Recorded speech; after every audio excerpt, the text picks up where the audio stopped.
Much as possible, because we may have a lot of questions this morning, and that may take a little bit more time for us to get back in person. But I'm Teresa Furr. I'm the director of the Wake County Soil and Water Conservation District. I'm excited to welcome y'all back in person for the first time in 2 years. So this is very exciting for us in our department. For all of y'all, this has been one of the highlight events that we're proud of to put on each year to provide you this information. I hope you've already taken advantage of the delicious breakfast that we've got in the back. If you haven't, we will have a break around 10. I know we have plenty of food, so please help yourself and take advantage of that. I do want to, first thing, also offer a really big thank you to Triangle Land Conservancy. I know Leanne is here. Leanne, here, if you raise your hand. And Sandy, are you still here? Director, she's in the very back. And Heather is also here. She may not be in the room right now, but thank you for their donation for all the breakfast materials that we have in the back. And also to our friends of the Wake Soil and Water Conservation District, Don Belt. He was here. I know they have a table outside. If y'all have not met the friends of the Wake Soil and Water Conservation District, please stop by and see them. They also donated for the breakfast, so just want to make that known. We also want to thank our Wake Soil and Water Board of Supervisors. I did see one here, we may have a few more, but it is our newly elected Bepu Farrell, our supervisor. There she is right here. That is our newly elected supervisor on the Board of Supervisors for us. Thank you, Beth, and the whole board for supporting us with this workshop. And also, I think Commissioner Vicki Adamson is here. There she is in the back. Commissioner Adamson, thank you for your support here. And as you can see around the room this morning, we do have a lot of our partners, what we call our conservation partners, that, without their support and, participation in this event highlights that to bring information to you. It wouldn't be possible. We do have Seth Cooley, Ag Carolina Credit. We have several folks with the North Carolina Forest Service. We also have Hannah May with Wake County Farm Bureau and North Carolina Farm Bureau as well here with the insurance as well. We have North Carolina Cooperative Extension. Is Catherine Williams still in here? Extension Director, she was here. And Riley, also the Communications Specialist with Cooperative Extension is here.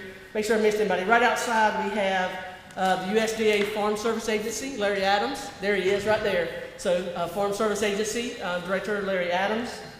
We have the USDA Natural Resource Conservation Services. We love to use acronyms in our office. So NRCS is what we always say, or FSA. But Farm Service Agency and the Natural Resource Conservation Service. The Friends, like I said, is also outside. And then also our staff.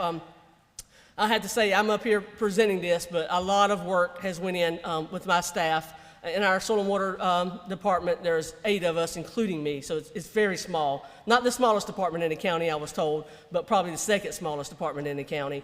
And so without these guys, Winifred Dorr here, our new conservation specialist that's been on, and the rest of them, they have done a tremendous job working long hours over the last couple weeks to make sure every detail has been taken care of for you. These will be set up all around the room and here most of the day at break and lunch, so please stop by and see them and ask them questions. Just for housekeeping, the bathrooms are located right outside this door here, just on the other side of these doors is the restrooms for y'all. We have what I consider, because I've been doing this 16 years now here in Wake County, what I consider a all-star lineup on the agenda today. So you heard a lot about, probably in the news, about March Madness, #1 seeds going down. I promise you that's not going to happen today. We've got the very best team assembled here today to bring you the most important information and updates to help you keep your farm and forest land, hopefully, we hope, to support you for generations to come. After each presentation today, we will have an opportunity for you to ask questions of the presenters. We do have one microphone here. I don't know that we have another microphone that's not wired, but if you need assistance or help, please let us know. We'll make sure we get your question out so that it can be answered as well. All the presentations this morning are being recorded. We are streaming live as well. just so you know that. And they will be on our website pretty quickly. So if you have other family members or folks that could not attend today, please know that information will be on our website as well for you to look back. Thank you again for being here. We hope you enjoy what we have planned for you today and the information. And I'd like to get started with, first up on the agenda, our welcome remarks from one of our newly elected Wake County Board of Commissioners, Don Mile. Commissioner Mile is a strong advocate and supporter of preserving our farms and forests here in Wake County. He'll tell you in a second, he has firsthand, hands-on experience working on a farm.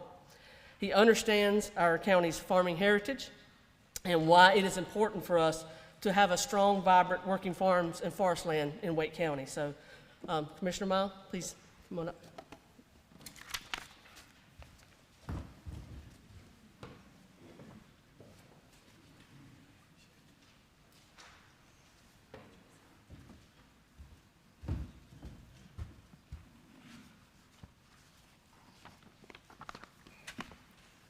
Well, first of all, good morning to everyone. I am one of your newly elected Wake County Commissioners, and I'm excited to be here with you today. And I think one of my other colleagues, Commissioner Anderson, is here. I don't know when the other commissioners are here this morning or not, but we want to thank her for being here to support us this morning. It is an honor to be here in person for the first time in 3 years.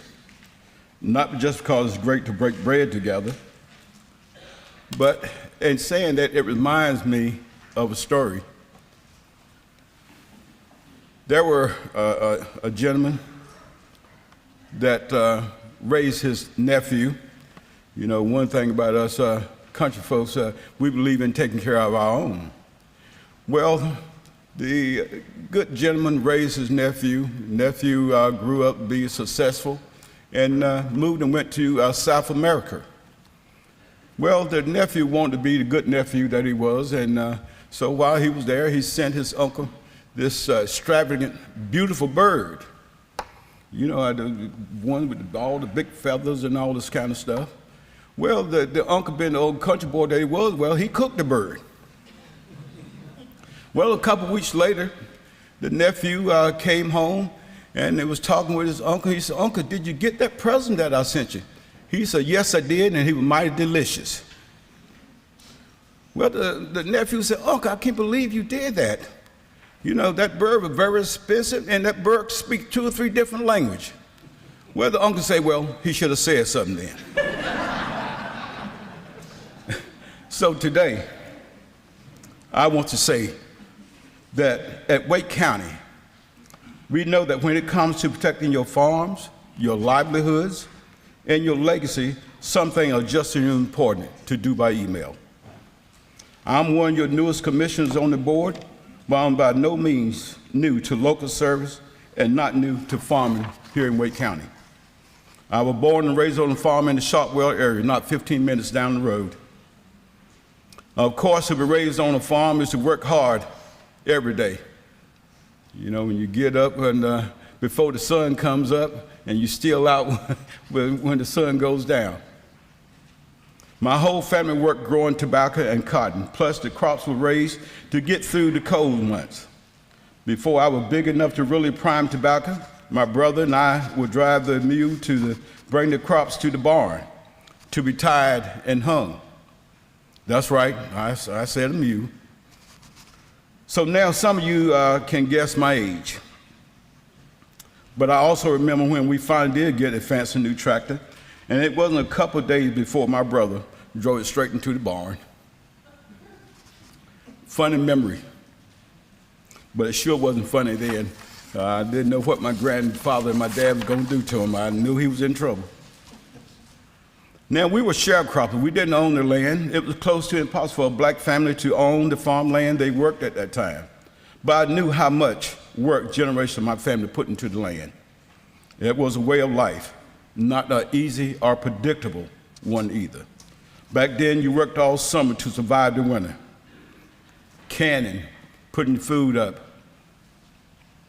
building the old potato mound where you put your sweet potatoes and your potatoes in. Drought and unpredictable weather made it hard to put away money, and there were no 401ks or retirement plans. Now, since I started the commission in January, I've been visiting farms across the county and listening to owners. I know that farmers today face those same problems. But now there's even more to contend with. Climate change is affecting which crops can be planted, when, and impacting the yield. With Wake County population booming and development picking up speed, it can be hard to hold on to farmland. And if you decide not to, fair compensation is a concern. We may not have all the answers, but I can tell you that the Board of Commissioners and all these Wake County team members that you're going to hear from today are committed to getting you all what you need to keep the land your family have invested in for generations. To us, it's more important than talking about the reality that with no farms, there's no food. Of your 7 commissioners, more than half of us were raised on family farms. So we understand the importance and the struggle, and we want to hear from you about those needs. I encourage you all to reflect on the presentation you hear today and make sure you get all your questions answered. There's no question too obscure or too specific for this team. They want to make sure you leave here feeling confident that you have everything you need to navigate tax issues, record and register of deeds, plan access protection, and secure your farm and forest land. Marketing your land is preserved is not just a matter of your family security, but of our whole county's health and security. So we're in this together. One new tool we have is Wake County new expanded farmland preservation program. Last summer, with the work and support of the Wake County Agriculture Advisory Board, the Board of Commissioners passed a new ordinance to strengthen the existing voluntary agricultural district program and launched 2 more. In January, the Wake Soil and Water Conservation District, headed by Teresa Furr, launched an exciting bundle of 3 different programs, all aimed at promoting agriculture as an integral part of Wake County's economy and encouraging the financial health of the industry. We want to smooth the way for fewer legal disputes for farm owners and make sure your farms are protected as the county grows. Since 2002, Wake County Voluntary Agricultural District Program has given farmers a greater voice in the government decision impacting them and better visibility in the county. This completely voluntary program protected more than 10,000 acres of farmland to this date. It also prevented nuisance lawsuits by letting neighbors know what they can expect when purchasing property adjacent to farmland. Now we're increasing that protection by ramping up notification so that everyone looking to buy near you all would know that if you got a farm next door, you can expect that there might be some days you're gonna be downwind of some manure, or morning when you hear that tractor cranking up early. Folks looking to buy near farms will see signs on major roads, see maps and notices in the Register of Deeds office, and see details in the county's GIS. The updated VAN program also gives qualifying landowners bonus points on their application for the Wake Soil and Water Conservation District Agricultural Cost Share. That means more financial assistance for using best water management practices. More money in you all's pockets, and cleaner water is a win-win for us all.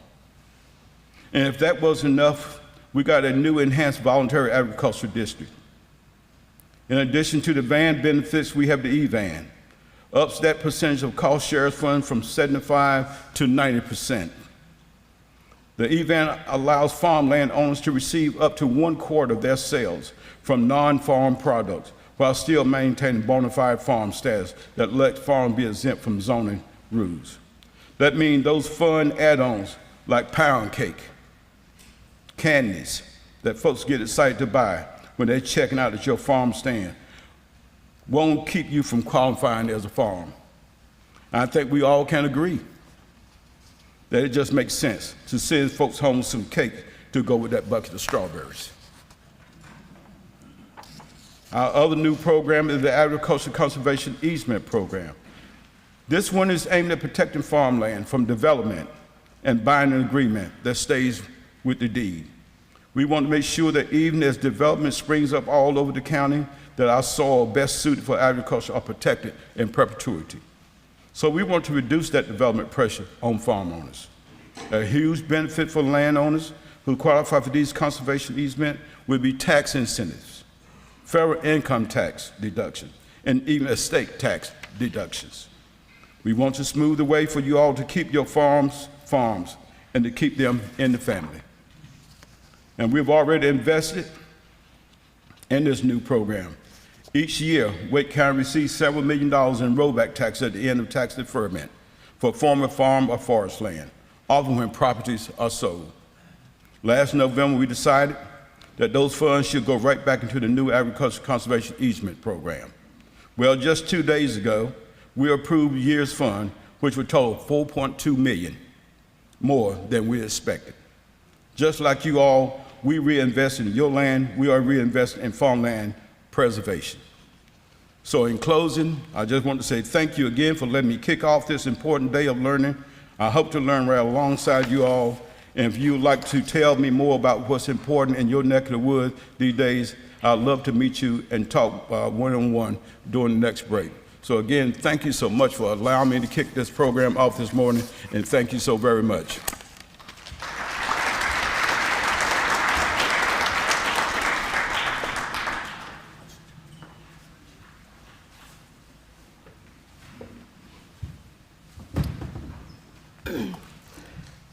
I can't say enough about the dedication and the commitment that the Wake County Commissioners have given us for this workshop. A couple years ago, when I was acting director and became a director in March of 2020, this is the 18th annual, so we've been doing this 18 years. But prior to this year, and I know we were off 2 years of COVID that we didn't meet in person, but prior to this, all the funding that we had from this workshop came from donations, Wake County Farm Bureau, Ag Carolina Credit. We would just seek and ask for anybody that could donate money to help us put on this event, especially trying to provide the free lunch for folks who want to attend and get this information. And back in 2020, I went to the Wake County Manager's office and through the county commissioners and our budget expansion request, seek funds to support this through Wake County, and they approved that, just so you know. So what a commitment for them to make sure we have funding to provide not only this workshop, but also the free lunch to each of you as well. I did see our chairman of our Wake Soil and Water Board of Supervisors come in, Thomas Dean. You've raised your hand in the back there. So y'all, that is Thomas Dean, our chairman of the Wake Soil and Water Board of Supervisors. So staying on track. The first presenters we have this morning, Wake County Tax Administration's Office. As I tell people, this may not be everyone's favorite topic, right? But to us, it's one of the most important topics, especially as it relates to maintaining your present use value. And so they always do a wonderful job. I think they have been present for all 18 years, including this one. And so this is really important information. We get a lot of questions about this. So please listen carefully. And if you have any questions afterward, we'll be glad to get those answered. And here's your clicker right here. Thank you.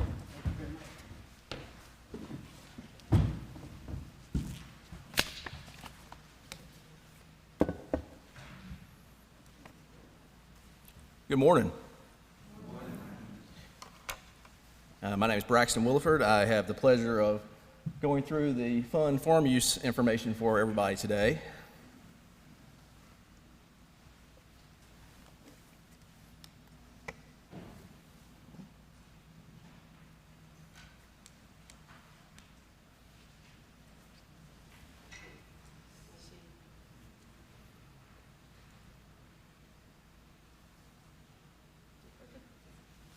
Nothing.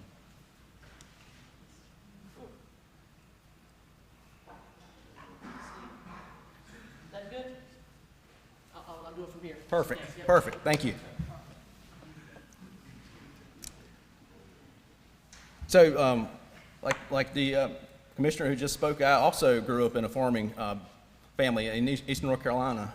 So, the farm use has always been dear to my heart. I always try to enjoy helping people understand the importance of understanding you're in PUV, and there's a lot of implications if you don't do the correct things statutorily. So we do have quite a bit of information packed into our slides, so hopefully at the end we'll have enough time for any questions. If not, feel free to ask myself or Chuck or Michelle, or if Brad's still here, Brad, throughout the the lunch hour or the breakout sessions.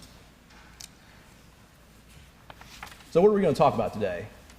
We're going to talk about the recent changes to our total number of properties, our acreage in PUV, how PUV is determined, PUV requirements, and how to apply. So this next slide is probably one of my favorite slides that we show just about every keep in the farm. It basically shows the change in PUV properties over the last 10 years. Over on the left side, you see a map from 2013. Right side is a map from 2023. If you notice, particularly down in the Fuquay Holly Springs area and in the Zebulon area, the difference in the left side and the right side, the loss of the orange colored area is the loss of agricultural land over the last 10 years. It's a pretty distinct difference if you look from left to right. Next slide is the property change of the actual total number of properties in PUV. Here's a breakdown of the three different categories. We've got agriculture, horticulture, and forestry. Basically looking at a 10% decrease over the last 10 years from 2013 to 2023.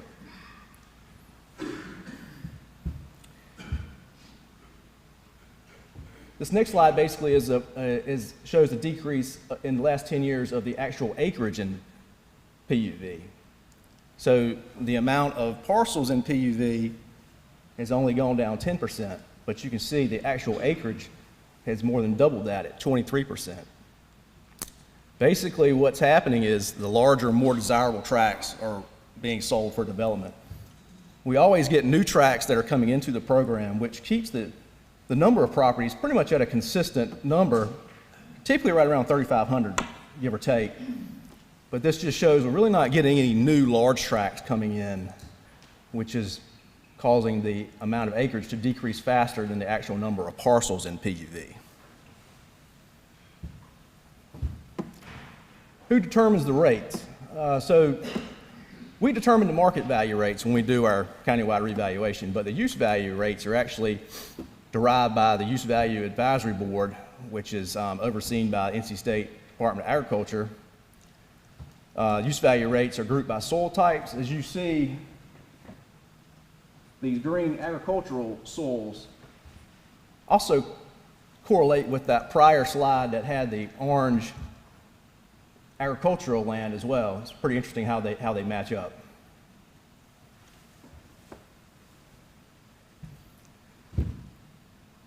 Basic requirements. So you got our typical big three are size, ownership, and income.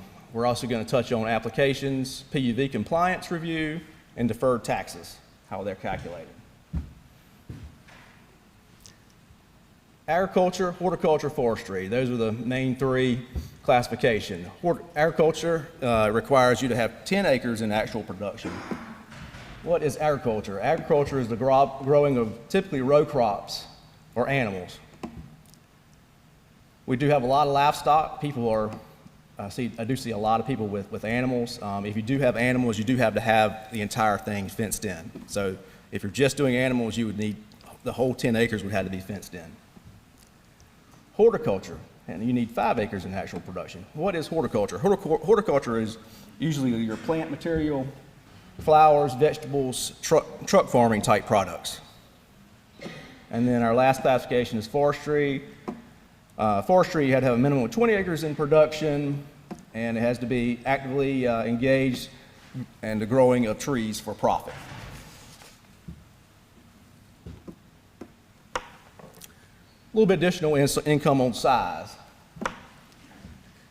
So when you talk to us or anybody else about being in PUV, they'll talk about their qualifying tract. So the qualifying tract can consist of multiple tax parcels. And once you get that qualifying tract, then you're able to pull in smaller tracts throughout the county that may not meet the minimum requirements on their own.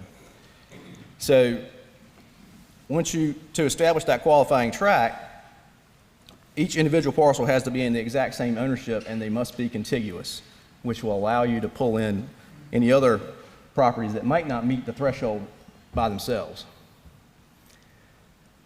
Land under improvement. So if you do have farm outbuildings such as grain bins, bulk barns, storage sheds, anytime it's related to farming, you can use that towards your acreage and production to meet your minimum threshold. Home sites are never considered. If there is a dwelling on the farm, 1 acre has to be set aside, and we will tax that at market rate. We kind of touched on non-contiguous parcels that can qualify before. These are the small pieces that might not be able to qualify on their own, but once you get that, meet that minimum threshold of that qualifying tract, then you can pull those smaller parcels in. Land in another county. You can actually use land in another county as your qualifying tract, or to pull smaller tracts in Wake County. It can work both ways, although it must be within 50 miles as the crow flies.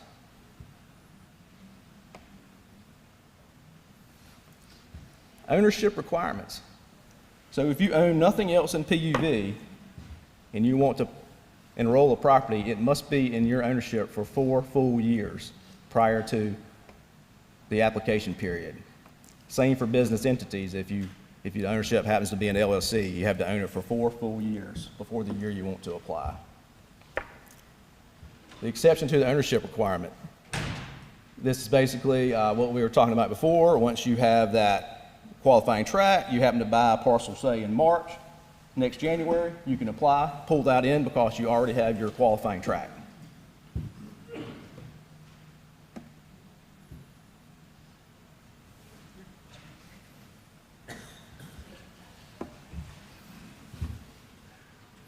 So we already talked about the tract versus the parcel. You can have multiple parcels making up a qualifying tract. We do see a lot of people creating LLCs for limited liability purposes. I do see quite a bit of confusion with this. Braxton Williford may create Braxton Williford LLC. To me, nothing's changed. I still own it. Legally, on paper, it's a new ownership. Proper paperwork and continued use application would need to be filed with our office just to make sure that you don't lose eligibility. Once a deed is recorded, it cannot be undone. I need to say that about 18 times. Once a deed is recorded, it cannot be undone. So please, please contact us if you're about to record anything. Chuck and I can work with you. We can go through your maps, give us your scenarios. We can tell you what implications might be down the road if you do record whatever you're thinking about recording. Another issue we tend to see quite a bit is when we're dealing with our applications and also our review process, the business entity. When you do have an LLC, your business entity must be related to what you're qualifying for. We do see quite a bit of whatever is legally permissible, real estate holdings, that business entity needs to be related to whatever you're qualifying for, whether it be agriculture, horticulture, or forestry.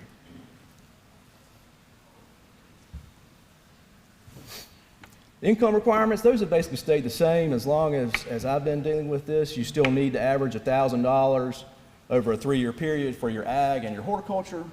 Forestry, there's no income requirement due to the long-term nature of growing of trees. For forestry, you still need a management plan in place. Not only is the management plan a requirement by statute, it actually ensures that you have optimal growth of your trees and you have the ability to maximize profit on your forestry tract.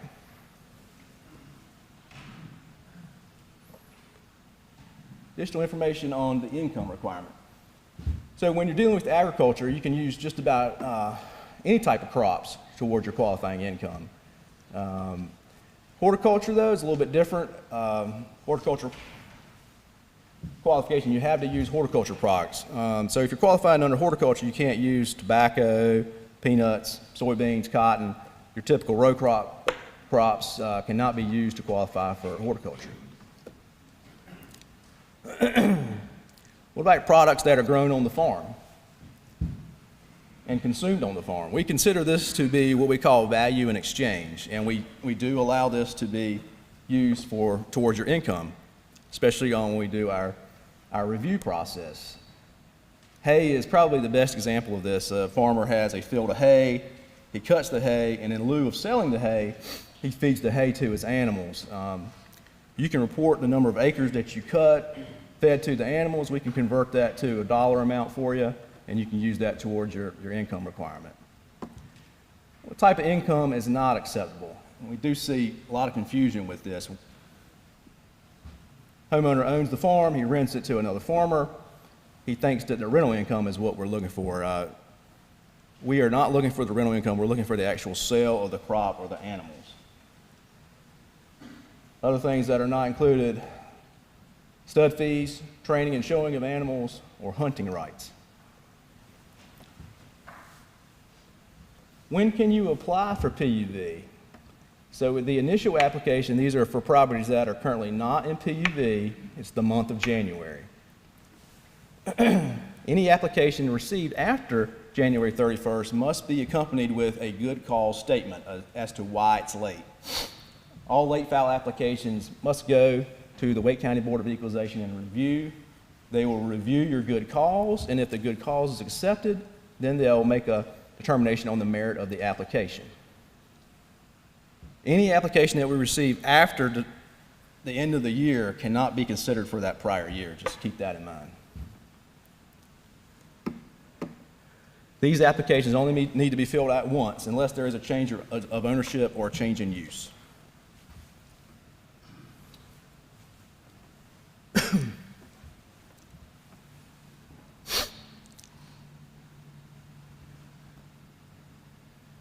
What about if you want to buy a property that's already in PUV? Then we do have a continued use application that you can fill out within our office within 60 days of the transfer. The new owner must accept the liability of the deferred taxes. Please call, email our office if you do think you're going to be buying something that's currently in PUV. Chuck can work with you. He can get you the proper continued use application, and as long as you get it back within our office in 60 days, everything should be good to go. These applications also only need to be filled out once unless there's a change in the use or ownership. Again, the new owner must accept the liability of deferred taxes.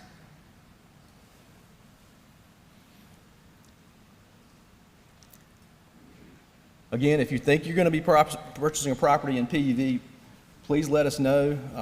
Chuck can work with you on the continued use application. Make sure both parties in the transaction know what's going on. Both the realtors need to know what's going on. Both attorneys need to know what's going on to make sure that PUV is not requested to be rolled back, and once it's rolled back, unfortunately, there's no going back for the new owner. Continued use applications have to be. You have to transfer your continued use application has to be the same ownership. You can't change from forestry to agriculture when you do a continued use. The statute does allow for change in use, but we'll work with you if you ever think you want to switch from, say, agriculture to forestry, but during a continued use type situation is not the correct time to do that. If the continued use property is a forestry property, you would need a forestry management plan. I do know that sometimes it takes a while for the forestry management plans to be completed. We just suggest you go ahead and get your application into us, and then we can always take your forestry management plan after when you get that completed.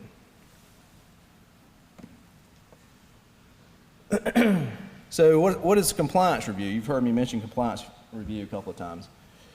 North Carolina general statutes require that we review all PUV properties once every 8 years. So the last time you got something from us would have been in 2017 or 2018.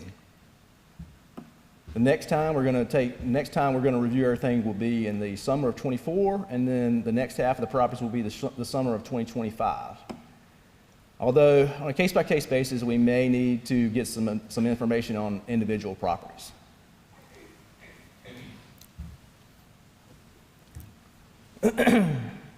What happens if the deferred taxes need to be rolled back? If something happens and the eligibility is lost, then we must send out bills for the current year plus the 3 back years.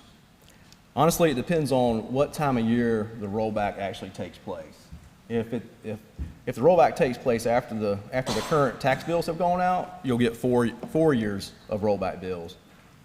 If the rollback takes place prior to the billing of that current year, then there will only be 3 years of rollback. Once the rollback bills go out, they become due and payable immediately, except for that current year bill you would have till the regular, through the end of the year, just like a regular tax bill to pay that. Interest does accrue monthly on all back years in a rollback, on a rollback bill. DOT taking of PUV properties. So as you guys know, Wake County, there's a lot going on in Wake County. A lot of new roads, a lot of existing roads are being widened. Unfortunately, there's a lot of PUV land that gets taken by the road expansions. This process does take a while sometimes. It can take up to 2 years for the ultimate highway deed to be recorded with the Register of Deeds. Ownership change, parcel lines change. If you know you're in the process of a taking and DOT has already filed a taking, let us know. We can work with you. Technically, DOT has quick take authority, so once they do the taking, and they pretty much own the property, even though it takes a while for the actual ownership to be updated. We can work with you on those tax bills so they're not sitting out there in limbo for a couple of years, which happens sometimes. If DOT does take some of your property, just know by statute, they are required to reimburse you for any rollback taxes that you have to pay.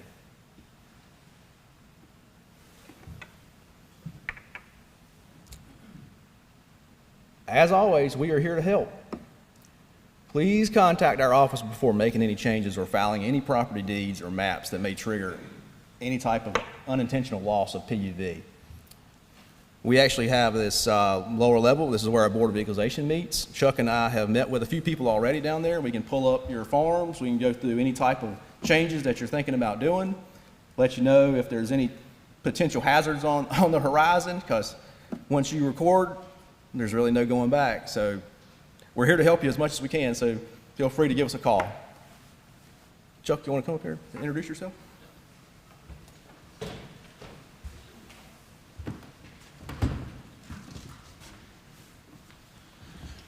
Hey everybody, my name's Chuck. I've been with the Wake County Tax Office for I think 8 years now, and I've been doing PUV for about 5 years. I took over Michelle's job. She retired in 2021. So if you work with her, you'd now be working with me with a lot of things. So I just want to introduce myself and put my name, and I think there's going to be a slide. Yeah, here's a slide with both of our contact information. So if you have any questions, give us a call, give us an email.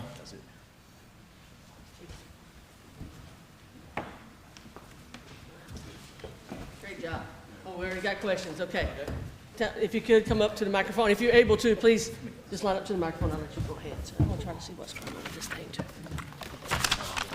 Yeah. It's fresh over mine.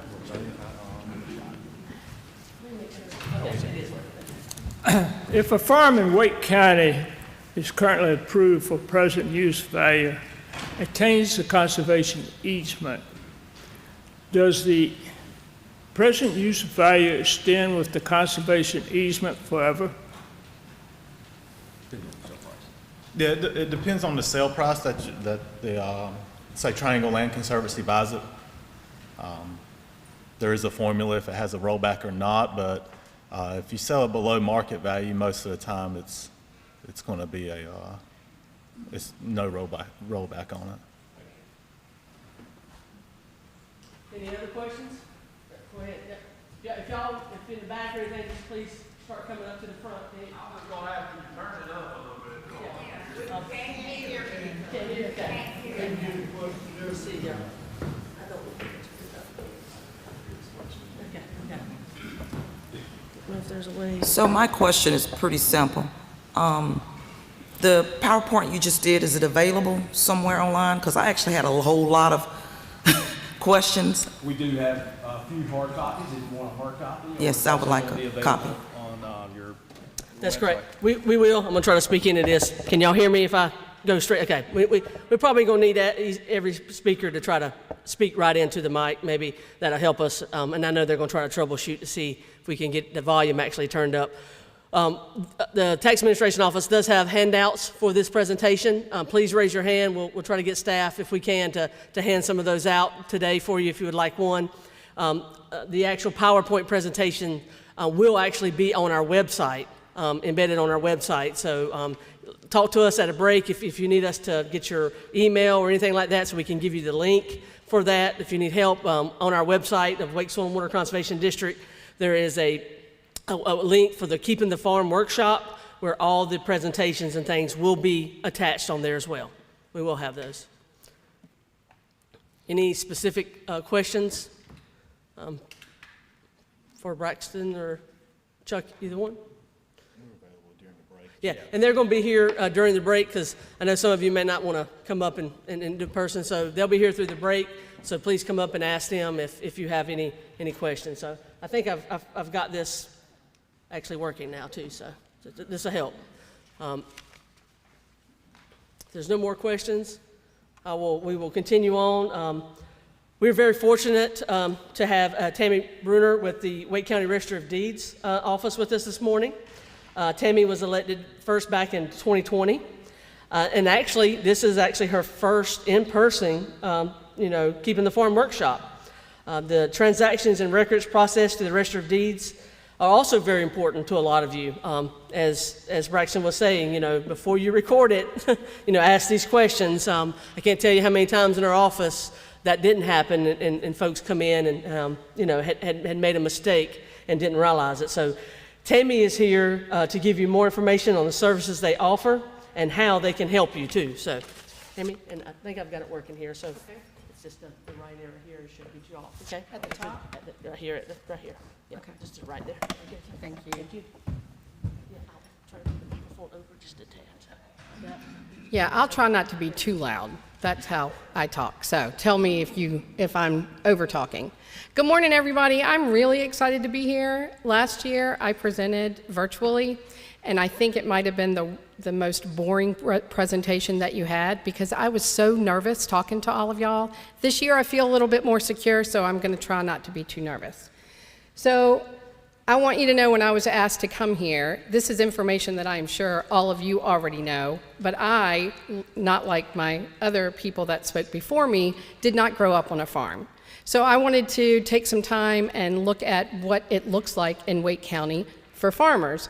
And this is what I found on the Google machine, so it could be right or it could be wrong.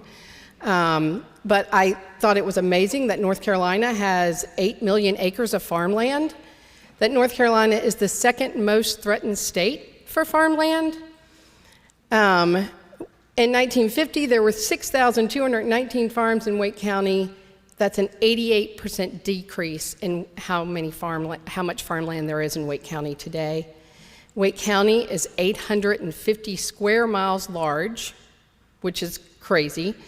And agriculture and forested land is 188 square miles. Did y'all know all of that?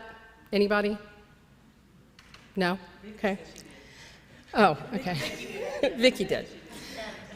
The Register of Deeds used to keep a book, as you can imagine, just like all deeds used to be kept in our office. They were all handwritten, and the deed book for farms used to be its own book where everybody came in and signed it. And now it's done like all the other deeds in the county, and it's electronic, and you can find it all online. I thought I'd just run through what the median value of property is in Wake County. This is all property. This is your farms, this is your homes, this is commercial properties. The median value, as you can see, changes every month pretty drastically. And right now we're at $435,000 for a price of land. So this is not what the average price for your home is. This is all the property sold in the month of February, the median value. This is just going to show you what it has looked like since 2014. And as you can see, in 2021, everything went crazy in Wake County. And we're kind of breathing a little bit more right now in the Register of Deeds office. But in 2020 and 2021, it was insane in there how many deeds of trust were done in the office. This will just compare 2020, 2021, and 2022 for you to see how much volume was done in the Register of Deeds office. And as you can see, the month of June in 2021 was really, really crazy. That might have been when you would see people standing in line to buy homes in Wake County, where there were 20 people trying to get in the door to buy a home. So I love going around talking about the Register of Deeds office because, like I always say, the Register of Deeds office is the most important office that most people have never actually heard of. Everything that happens in your life runs through the Register of Deeds office. Your birth, your death, your home buying, your business naming, all of that happens in our office. So I just thought I'd break down the different departments that we have here. We have vital records, which all of these things happen there. Birth, death, marriage licenses, marriage certificates. We take all of the notary oaths for Wake County, so every notary in Wake County comes into our office and takes their oath. We will also store DD-214s, which is your release from the military, just in case it's lost. 3 generations from now, we'll have it on file for you. It's a free service. In recording, these are all, I'm not going to read them to you like you're in kindergarten, but these are all the different types, and there's probably about 200 more types of documents that we file in our office. But just know that you could really write me a Valentine and have it notarized, and we would file it for you. That is, we will file anything that you really want to keep on record forever. And then indexing, just to show you how careful the Register of Deeds office is, every one of those documents are read through and made sure that they are correct, and they are filed. And then another staff person reads through the same document and does the exact same thing to fix any problems that might have happened. We've recently, back in June, opened a passport acceptance facility in our office. The staff hates when I tell people that we not only do appointments, but we take walk-ins, and we're the only passport office in Wake County that will take walk-ins. What happens in a passport acceptance facility is you just bring all of your information into us, and we verify that it is correct, and we send it off to the federal government for you. These are calls that we get constantly that I just thought I'd start telling people what we don't do. So we don't handle wills in our office.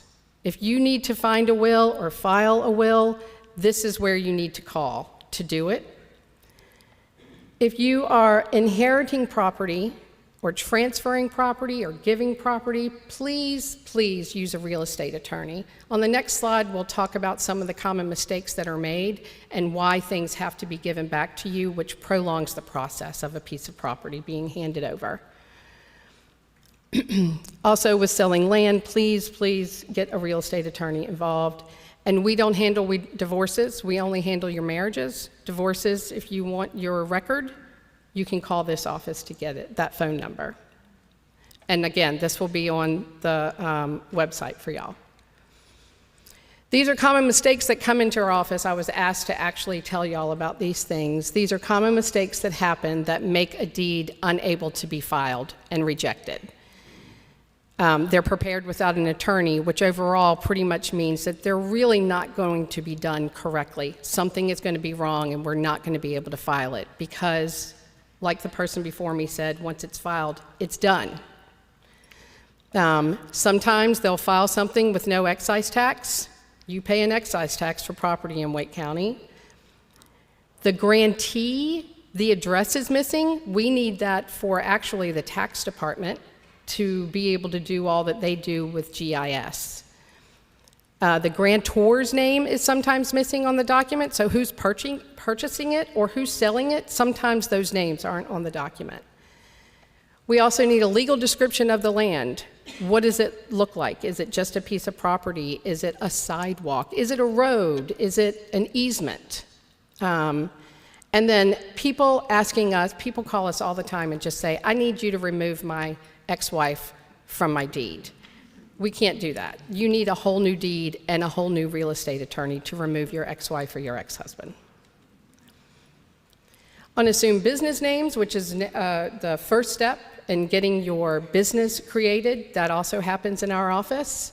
Lots of times your Secretary of State ID number is missing off of the form. The address of the business is missing off of the form. The county where you want to do the business is missing off the form. There is a box on that form that you can just check, and it will cover all 100 counties of North Carolina. And then the title line, what is the name of your business? It's always left off. And also, because the form is poorly made, a lot of times we have to reject it because no one pays the fee. There's a $26 fee to file this. If I could recreate this form, I would, but the Secretary of State creates this form. I've asked them to add the fee. They're working on it. On deeds of trust, which means you're giving the land to somebody, the property must be done in Wake County. All property must be done in Wake County. You can't register land from Franklin County in Wake County. And when you're doing the deed of trust, we need the book and page of the original deed on the deed of trust. And then on satisfactions, when you've paid off your house, it also needs the correct book and page so we can connect them. So if anyone's looking up the deed, we can see that your house is also paid off. And then a common mistake, when you pay off your house, it's not like when you pay off your car. You're not going to receive a title in the mail. You got your deed when you first bought your house. That deed is in your safe somewhere in your house. You may get a satisfaction from your bank, but it really is just about you knowing that you paid off your house. So this is what we've done over the past 3 years. We were very busy during the pandemic. We reopened to the public, which was a big deal because people were not happy that the Register of Deeds office was open to the public. But the Register of Deeds office was part of the essential workers under the governor's mandate for the pandemic, so we never shut down. We always continued to work, which taught us a lot of lessons about what could actually be done virtually and online. So we used to only record documents until 4:45. We now record them until 5. And I know that doesn't sound like a big deal to you, but to real estate attorneys, it was life-changing. On a Friday afternoon when a homeowner is trying to get their new home, that 15 minutes of being able to file that deed opened up a lot of new homes for people to move in Friday and Saturday and Sunday. We started offering more services at regional centers, and I'll have a slide up here with locations of regional centers. I don't even know if y'all know that regional centers exist in Wake County. They're one of the best kept secrets. There are amazing things that can happen at these regional centers. You can do your taxes, you can get social services, you've always been able to get your birth certificate, but since 2020 we've expanded it, and now you can go and get your death certificate and your marriage certificates there as well. Because think about it, the Register of Deeds office is one office in downtown Raleigh. We saw that Wake County is 847 miles large, so one location is just not enough. Not only do you have to find parking, you have to go through a metal detector. So we started offering more services at these regional centers so people in further parts of Wake County don't have to come all the way downtown for these services. And we will, starting in April, begin to offer your notary oath and able to get your marriage licenses at some of these regional centers. We started recording maps electronically, which was also a big deal. So they're also cleaner when they are done electronically. When you bring your map into the office and we have to scan it, it sometimes loses the brightness of the map. So you can now file maps electronically. One of the projects that we did was in partnership with Shaw University, and we took the time to go through all of our deed books during the time of slavery and pull out every deed that had anything to do with enslaved people. So any enslaved person that was bought, sold, willed, or gifted, we pulled them all out and created a database that you can now search on our website.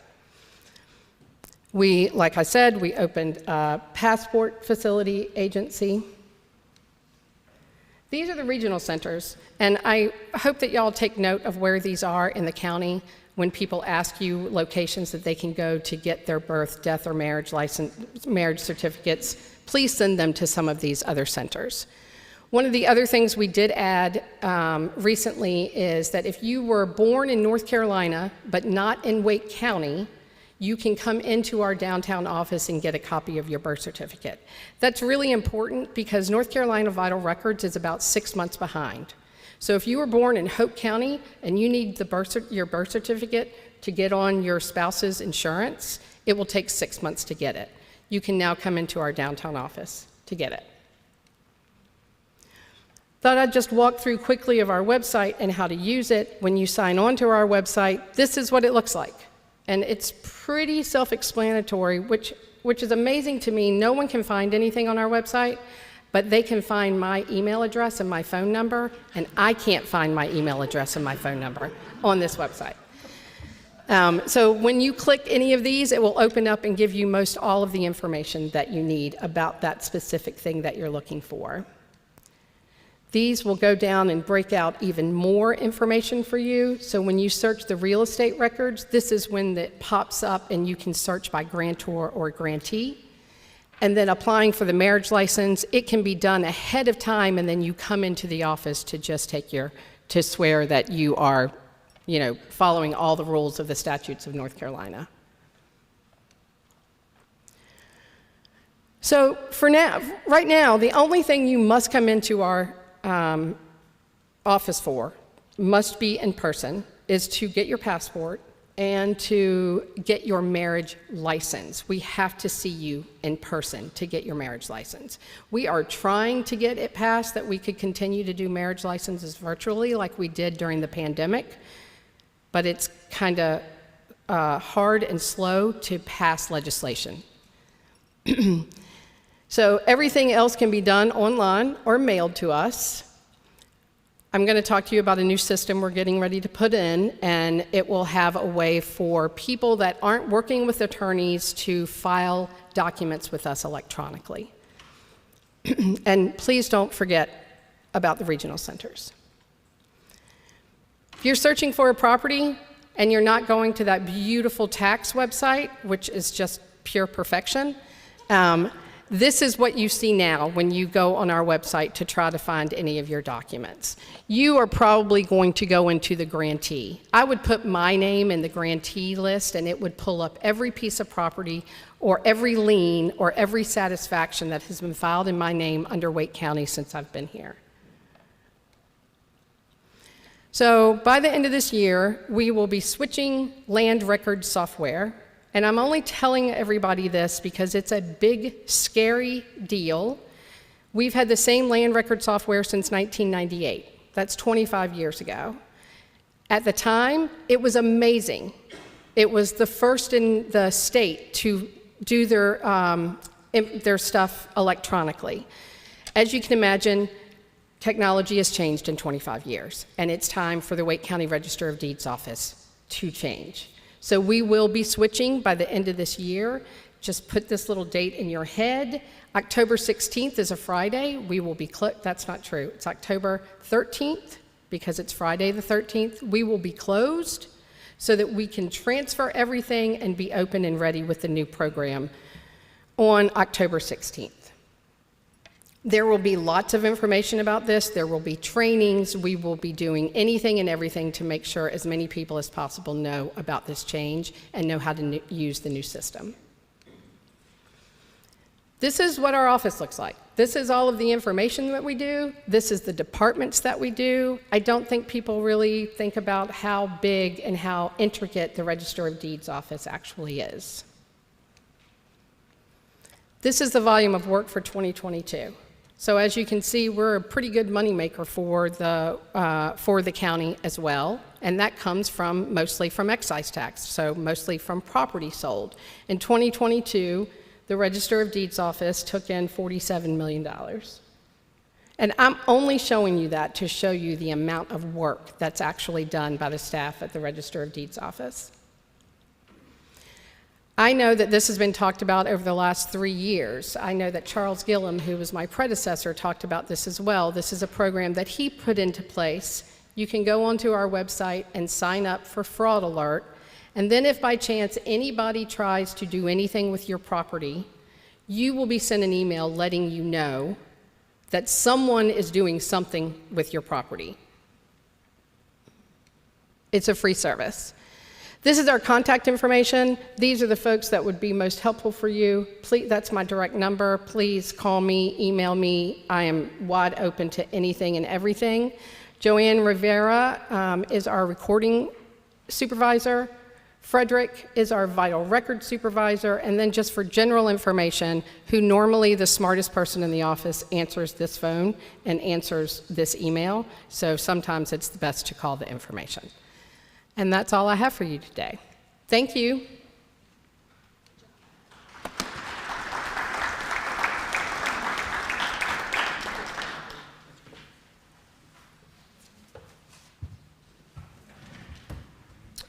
Any questions for Tammy?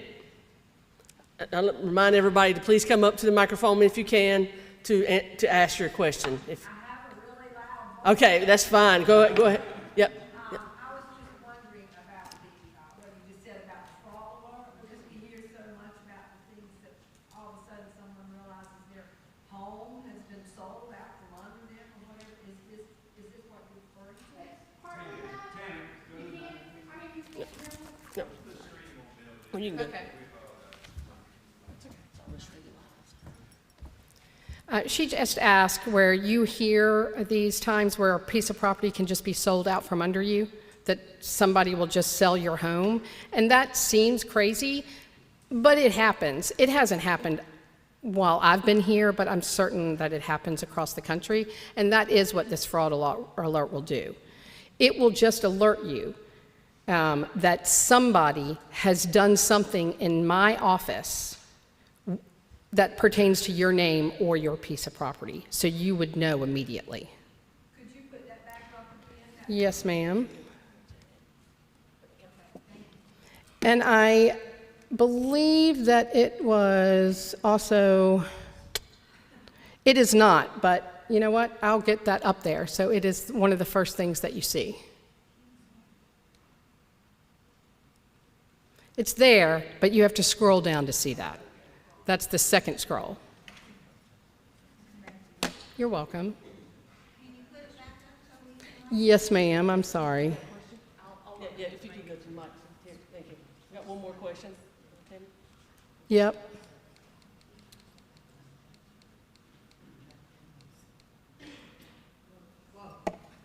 Yes, ma'am. Hi, Tammy. Hopefully this is a question that is helpful to everyone. I get calls from people who have heard that their property has some kind of easement on it and are looking for property information.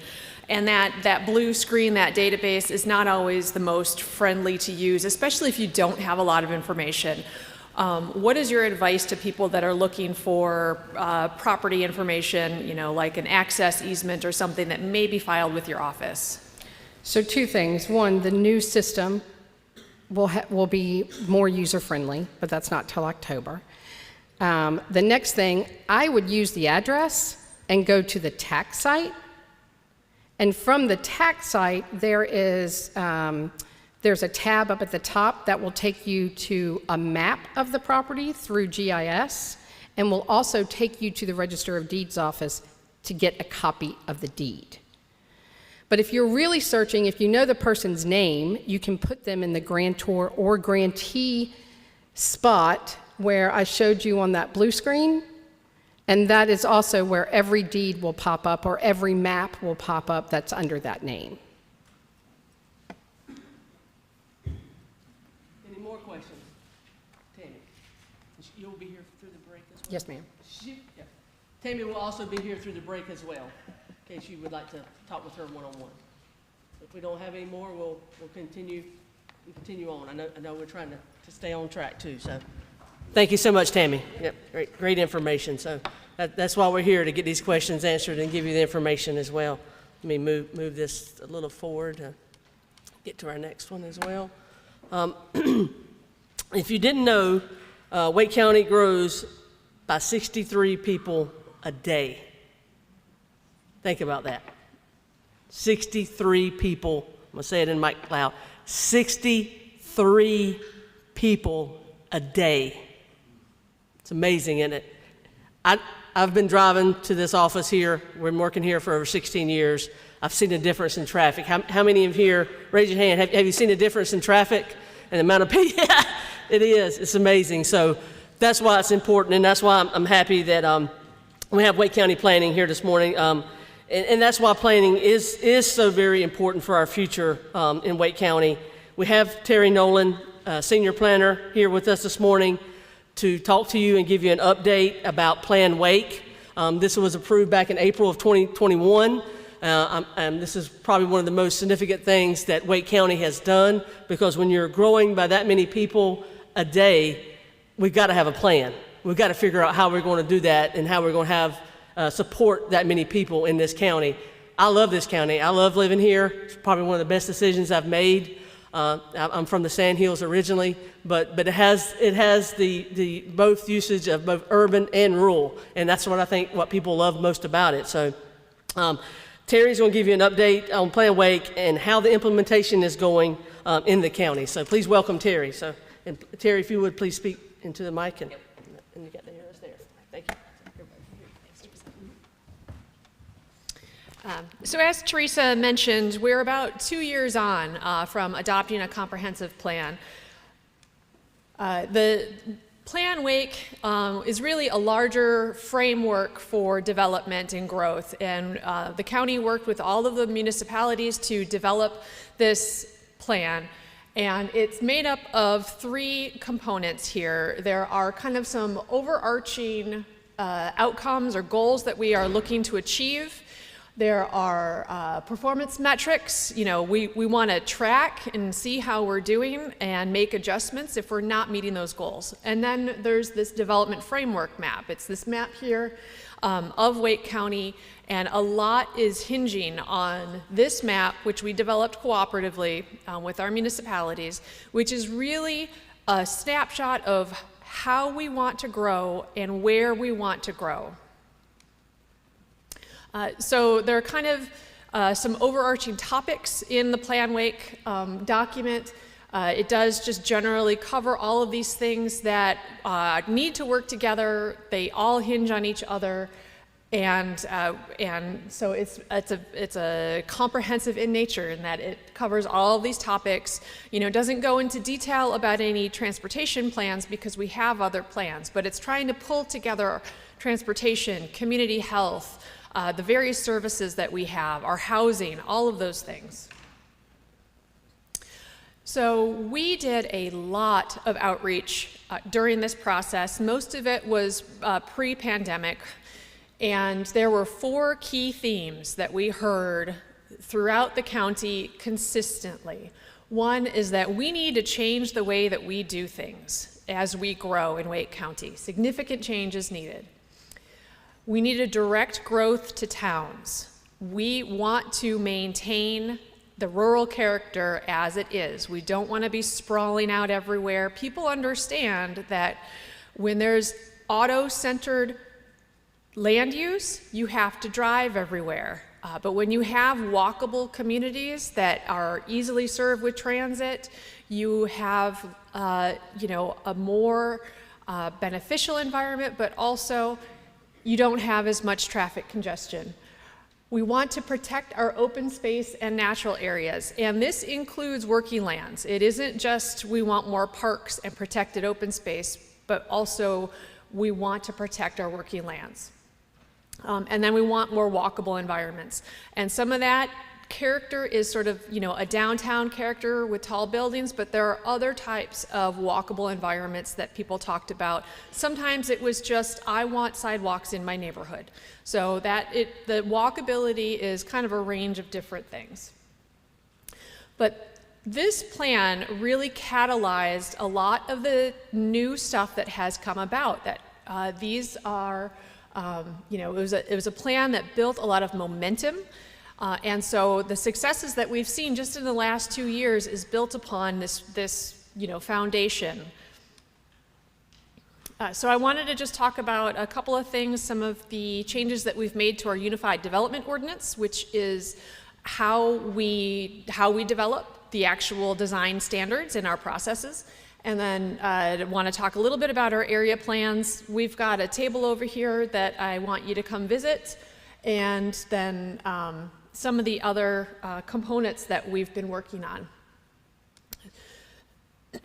So let me just kind of go back to this map and talk a little bit about it. So this is our development framework map. This is adopted in our Plan Wake document, and we worked with our municipalities about what are their plans for growth, where are they putting public utilities, where do they see the growth happening in their communities.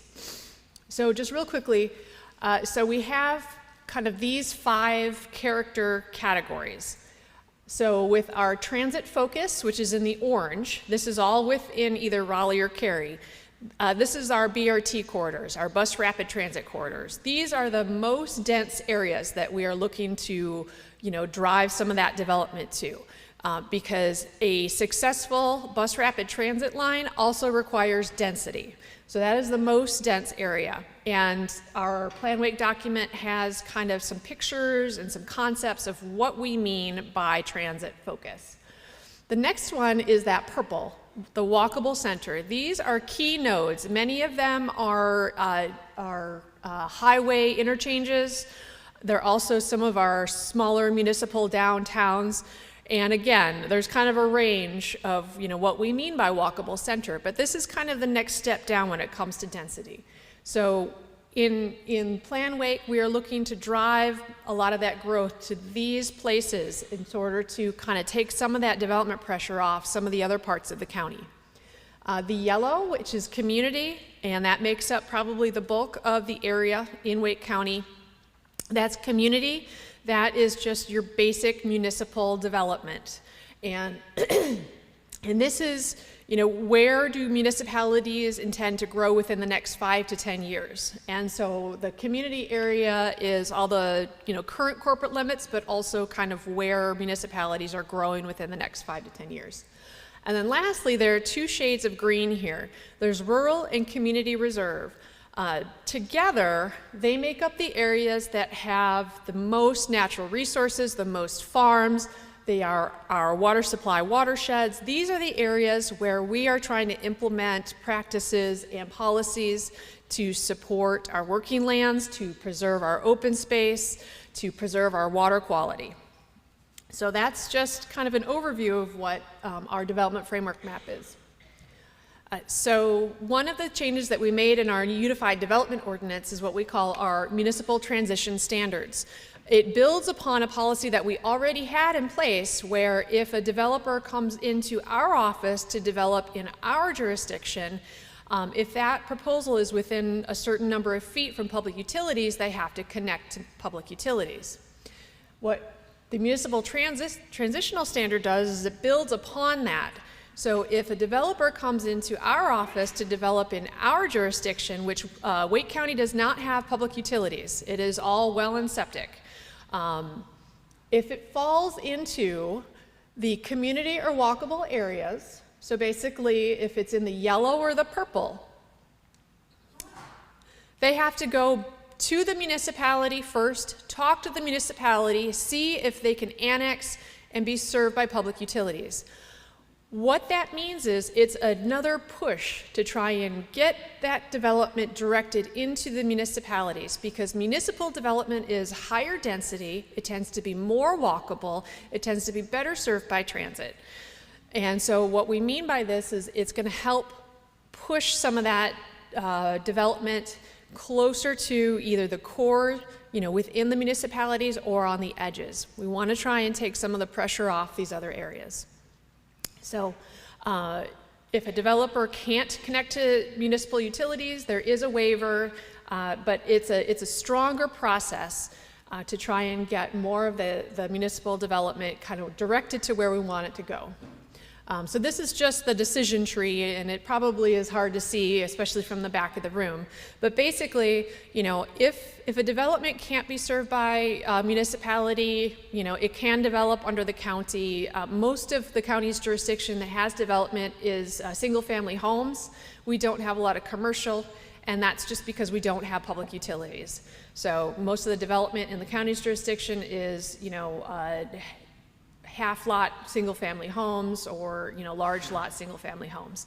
And that's still something that people can do, but if, you know, if it's in a certain place, we really want it to be more municipal. Want to talk a little bit about our area plans. This is something that we knew we needed to do after we adopted our comprehensive plan. This is a snapshot of our old plans. There were 5 of them, and they were adopted in the early 2000s. So a lot has changed since then. And what area plans are is they're a more focused look at land use. They're more specific policy recommendations. So it's a deeper dive into things like land use, transportation, housing, public services. You know, where are we going to arrange these things? So we have updated our boundaries, and so now we have we have more. So up here in the purple, the Falls Lake, we have never had an area plan for Falls Lake, so that is something that we want to do. So far, we have adopted the Lower Swift Creek down here in red. It kind of looks like a horse with wings or a camel. That was the first plan that we did, and that has been adopted. And we are currently working on Middle Creek down here in the green, kind of the southeast area. And we want you to come talk to us if you own land or you work in this area. We have a table right over here. We've got some maps. This is my coworker, Akul. We want to hear from you about that. So just to give you an example, this is a snapshot from the Lower Swift Creek plan. It looks at recommended land uses. A big departure from this plan versus those old 2000 plans is that we don't call working lands open space because they are distinctly different. And that was really something that Teresa and her crew really drilled into our heads, is that, you know, we can identify the areas that we want, where we want future parks, but working lands are working lands, and those are different. And so as you can see on our map, we have them designated differently. And we worked with Teresa and her staff on intentionality. Where are the farms in this area that intend to continue farming? We want to identify those as accurately as possible. And that's why, as we're doing the Middle Creek plan, we want the map for Middle Creek to be as accurate as possible. And that's why we're looking to get feedback from really everyone. And we're hoping to get people in this room to give us feedback on land uses. And then lastly, a lot has happened in terms of supporting our rural economies. That was a recommendation in Plan Wake. And my office hasn't had a lot of role in it. We haven't, I mean, we're supportive, but we haven't done the groundwork. It's really been Teresa and all of the people that work with Teresa and all of the stakeholders related to what we're doing here today. And someone who knows a lot more about this is going to speak on it. But the Farmland Preservation Program, I cannot say enough wonderful things about it. It, I think, is going to be a huge change, a huge opportunity for Wake County. I'm so proud. We did talk a little bit about it in Plan Wake, and that's where the conversation started to gain momentum. And the residents, the property owners that talked about this and talked about the need for this really helped build the momentum and you know, communicated to our elected officials that this was a need, and now it's done, and now it's out there. And then lastly, just wanted to give you some idea of kind of where we're at. So these dials are showing basically 1 year. And what it's showing is, so the color on the map shows where new development is occurring. And then we have these little lines that show what our goal is. So you can see, for example, with the community, we're not meeting our goal. We're seeing a little bit more development happening in the community areas than what we would want to see. We're seeing more development happening in those rural areas than what we want to see based on our goal set in Plan Wake. But then again, this is just a 1 year snapshot. Looking back, this is a multi-year snapshot. And if you're looking at the trend, we're seeing more development happening in the municipal areas. We're seeing more apartments, mixed-use buildings. And so the trend is starting to go in the right direction. So that's good news there. But, our next step, at least, for the folks in this room is, okay, we've got an area plan that we're working on, and we want your input on that.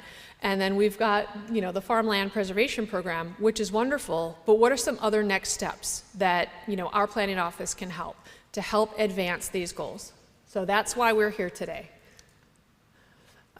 So just wanted to mention, we're looking for input on Middle Creek. This is the website, but then we also have some information on our table. So. I'm gonna let Terry stay there. Over here. Thank you, Terry. Good job. I'm gonna let Terry stay there in case we have any questions. Anybody have any questions for Terry? If you could, come up to the mic. Anybody with those? Okay. Thank you, Terry. Good job.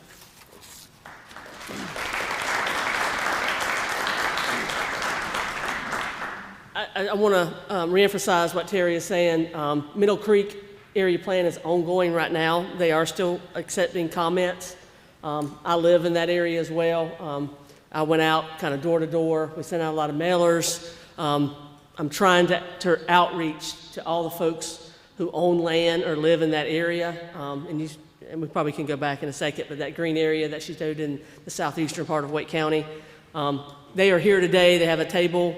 If you haven't provided comments, please see them today and do that. There is a way to do it online as well, so they'll do that. So it's very important that if you have concerns or you're thinking about what the land use is going to look like in that area that you live, it's very important for you to give them those comments because they will incorporate that into those area plans that are adopted. But if it's not in there, they don't know it. So.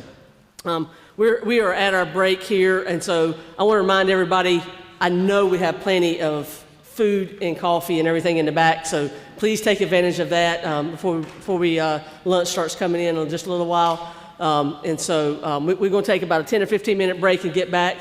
And don't forget our vendors on the side, please go talk to them and visit them during this break as well. So we'll see you back in just about 10-15 minutes.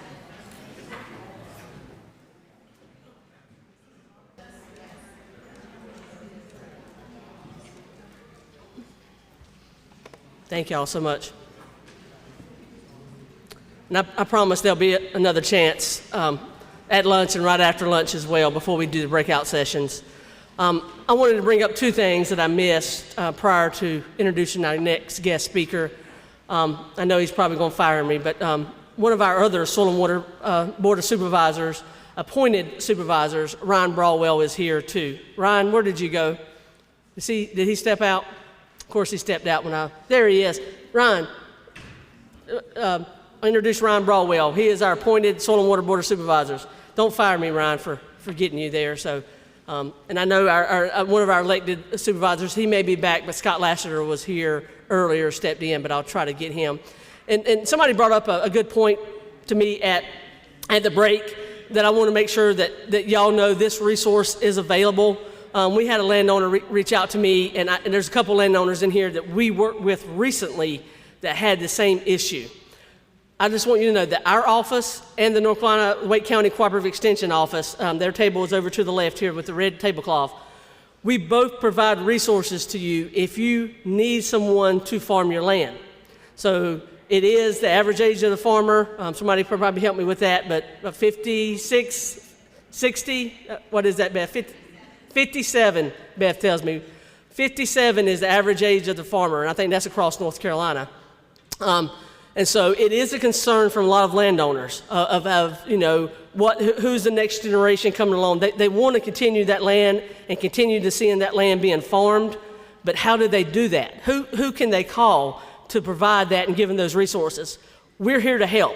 We got our name cards outside, our business cards with our phone numbers, Cooperative Extension does. We have resources. We put landowners in touch with farmers in your area, people looking for land to farm that really want to farm. And I promise you, in Wake County, they need it. I was just working with a farmer down in southern Wake County that picked up some land, that lost the land due to the Andrew bypass. And he said, this is life-saving for me to have this land because you don't know how much I just lost due to the Andrew bypass going in. And, I don't know if I can continue farming it or not with the amount of land I've lost. So I promise you, there are people, good farmers in Wake County that do a great job that are looking for land to farm. And if you need that or have that resource, please, please reach out to us. We're here to help you and make that contact. And the other good thing that we do twice, second time we'll have a breakout session in the afternoon, we work with that farmer to develop a conservation plan to make sure they are managing those resources, right on that farm so that you don't have soil loss, nutrient loss, anything that harms, your farms, and making sure they are farming that according to that plan and reducing the amount of runoff. So just that. And then I'll get on to our next speaker. I'm very excited about this because I've worked with her dad for many years. I know he was here. I know he remembers me putting in grass waterways with him all fall when I was a conservationist. Pace Farms. My favorite part of the agenda of all the Keeping the Farms is this farmer spotlight. Okay, this is a farmer that's going to give you their insight of what they had to do to adapt in Wake County and Johnston County as well. And so we have Michelle Davis. She is the farm manager of Pace Farms with us this morning. She is a 6th generation family farmer that has learned the importance of farm adaptability, ag education, and again, that farmer connectivity. I am excited for you to hear her story and the history of Pace Family Farms. Come on up, Michelle. And I've got yours up in this arrow. And if you would, just speak right into that microphone because they have a hard time hearing it too. Thank you. Okay. All right, good morning, everyone. I'm very excited to be here, very honored to have been asked. Our farm is right over the edge in Johnston County, but we are very pleased to be here and hopefully have some insight for you with all the rest of the agenda that is going on today. So a little bit about us and our family and our farm. We were traditionally tobacco farm, row crops, renting land. That's how we were able to have a great connection with Miss Teresa in Wake County and surrounding. And along with a lot of you, are seeing a lot of growth and development and encroachment. And so we were constantly trying to figure out ways how we can adapt with urban sprawl and development. And we started thinking on what we could do on less land with still a high value cash crop. So we just came up with strawberries. In the fall of 2016, we planted our first strawberry crop. And then we welcomed visitors on our farm in the spring of 2017. And that is something we had never done before. We had never said, hey, come on our farm, look at our farm, visit our farm. We had never done that before.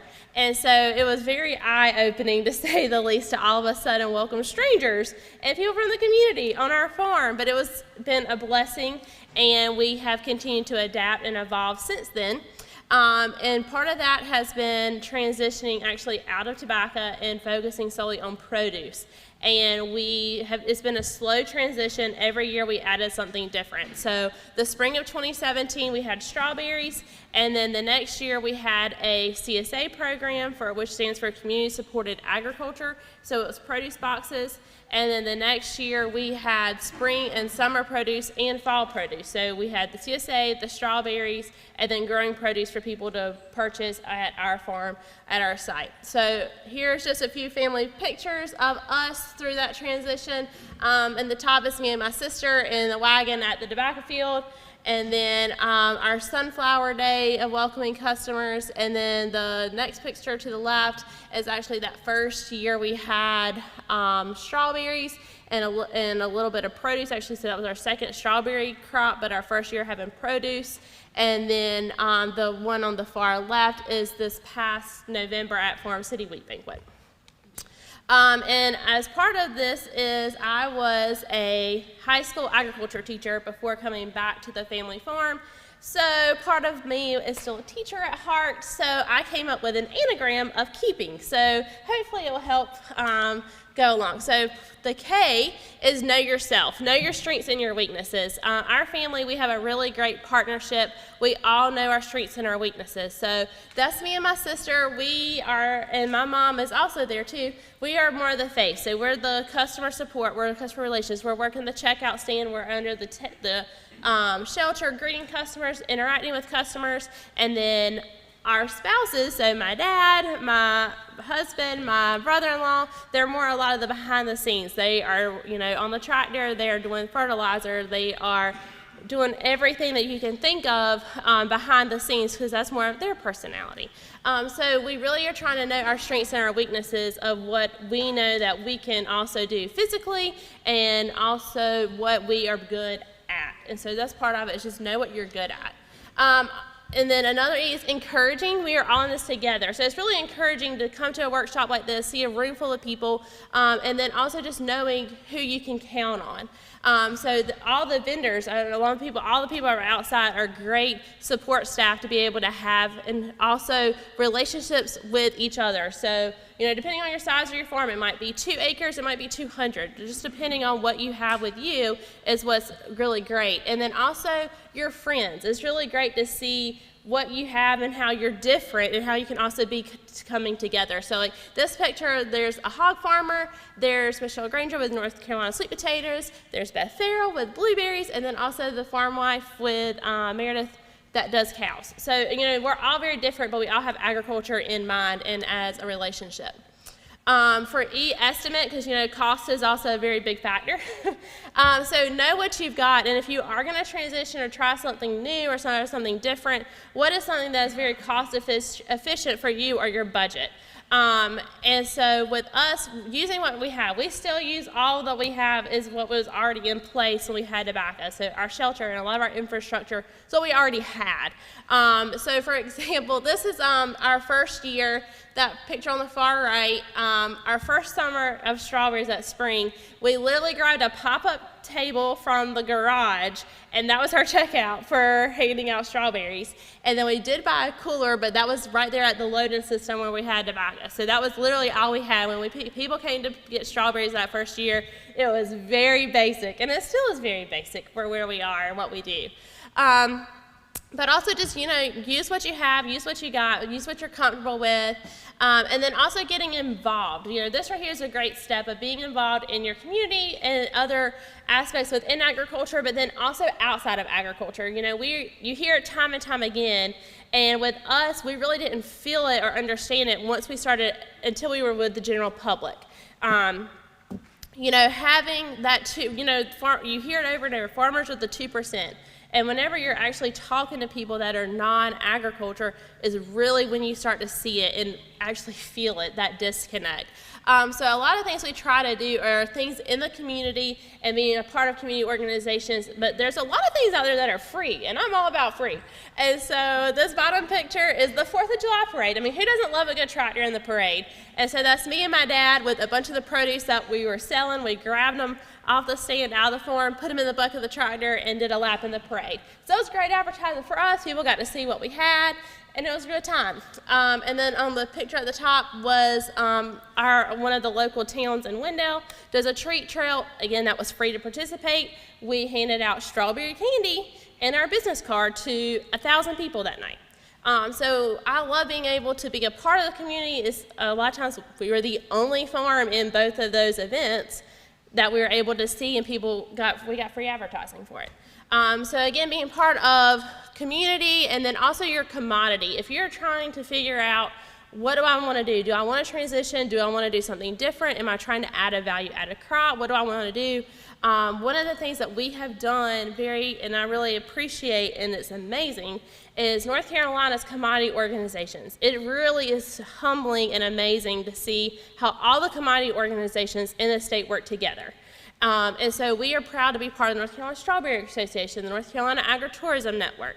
And so different organizations here that relate to agriculture in the state, of being able to go to their conferences, learn more, but then also network with other growers and other farmers across the state to see what they're doing. So like for right now, for strawberries, who would have thought it was going to be 80 degrees in February? what do you do? We've got a whole list of farmers and contacts across the state so we can figure out, well, what are you doing? What about this? What are you going to charge this year? You know, other questions that come up that you're really like, what do I do? It's great to have a network and those people that you can rely on. And then also other community organizations we're part of is the local chamber. Farming is a business. And so we are proud to be a part of our local chamber to be able for people to also recognize that we are another business in the community. And then we're also do a lot of things with our Visitors Bureau as well. P is patient. And so some things do take time. So we, like I said, we did a slow transition. It wasn't like that first year we all of a sudden had CSA boxes, did produce, welcome people to the farm. It wasn't overwhelming to do all of that. It was overwhelming to do one thing at a time. And so, and also just by patience of knowing where you came from and what to do. And then, so this was our first year of CSA, and that was 20 boxes in our walk-in cooler, and now we've got 300 CSA members and an extra walk-in cooler to put them in. And so it's just really neat. So just have, and then also coming up with out-of-the-box ideas. You know, what's something that someone else does that you may not could do, or that you could do that no one else does? And so that's one of the things that we also try to do is coming up with something different that's not in our area, but that can be a niche. Involvement, we really do try to be involved, like I said, again, with community. The top picture is Career Day. Who doesn't love to be able to ask a bunch of farmer questions, especially in second grade, third grade, kindergarten. There's lots of questions you can answer. I've got Career Day next week at a local elementary school. And then the second picture was a 5K. We were able to set up at a 5K in North Hills. So just being able to be part of that community and also you know, reaching out to those people and having that connection and that of, you know, this is your local farm, we're open for visitors, you're able to come to our farm, and then also produce what's in season. And then also part of that involvement is reaching out to elected officials, being involved in policy, just like how, you know, this, with the Wake Plan, that was a great involvement of being able to show agriculture and highlighting the importance of agriculture in local government, and then also the state level and the national level, but showing and being able to tell that story of how important it is, of agriculture is, and land and open space and all the things are important to your local officials. In his network, which is what we hated to do a while ago, is, you know, everybody was mixing and mingling and having that network. It's so amazing to see how that one person that you meet at one event is friends with someone else, but now you just had that connection, and it's great, you now can know that person. So this is, again, another great group of friends that at the Young Farmer Rancher Conference with Farm Bureau. So being able to know people that are not only your age, but then also that can be older than you, or across the state, or across the nation, or wherever it can be. But, you know, use your friends. I'm all about using them, you know. So, you know, figure out what somebody else might have an idea. So, for example, yesterday was National Ag Day. And we were like, what do we do? A friend of mine was like, well, what do I post for this for our farm? I need an idea. Ask a friend. She was like, had a great idea. So, you know, just use your idea, use your friends of if you have a problem, if you need ideas, or if you're thinking about something, well, I'm thinking about doing this. What do you think? It's really great to have insights, but then also to stress and de-stress. You know, mental health is also a big factor of ag, and it can be talked about and it can also not be talked about.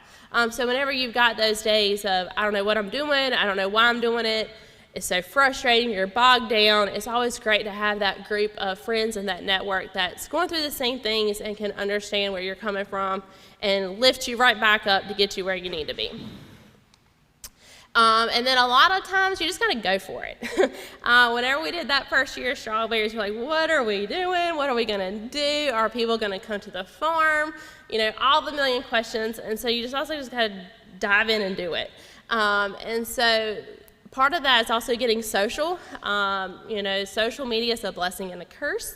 That's how we've been able to do a lot of things, is the power of social media, being able to reach, as it's been stated before, and also time and time again, so many people are coming to the area, and so it's easy for them to ask on Facebook, where do I go pick strawberries? Where do I go get sweet corn? Where do I go get a pumpkin?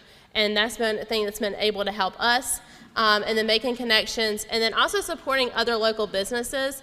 Up there on the far right, one of our local, your good food comes from a convenience store. And so this is the Percy Flower Store right there at 42. They did the Grinch at Thanksgiving, or at Christmas. And we went and got our picture made with the Grinch. And that was one of our most insightful and reached posts on our Facebook last year, was a picture of us with another, supporting another business. That's what people like to see. It was a good feel-good post, and that's what they want. The picture below was me and Daddy handing out watermelons to our local police department. And then the next picture was a news interview that I had with WRAL. So, just part of it is just going for it. It can be kind of scary. I was like, what? You want a news interview? Do what? Yeah, go for it. But then also, again, partnering with other businesses and just deciding to do it. This is our Instagram and our Facebook page. Again, that was just a simple picture of me sitting in a bin of sweet potatoes, and reach. That's, I think, our #1 reach photo on our Instagram and Facebook was me sitting in a bin of sweet potatoes. So nothing has to be fancy, just plain and simple, but just being authentic and showing who you are and what you're doing is what we try to do. That's our email, and then that's my cell phone. It's also the business phone. Again, that's a blessing and a curse. But you can always, if you need to reach out, you can contact me as well. I manage all of our social media, so if someone sends a message, then it comes to me. So it's a great time. And that's about it.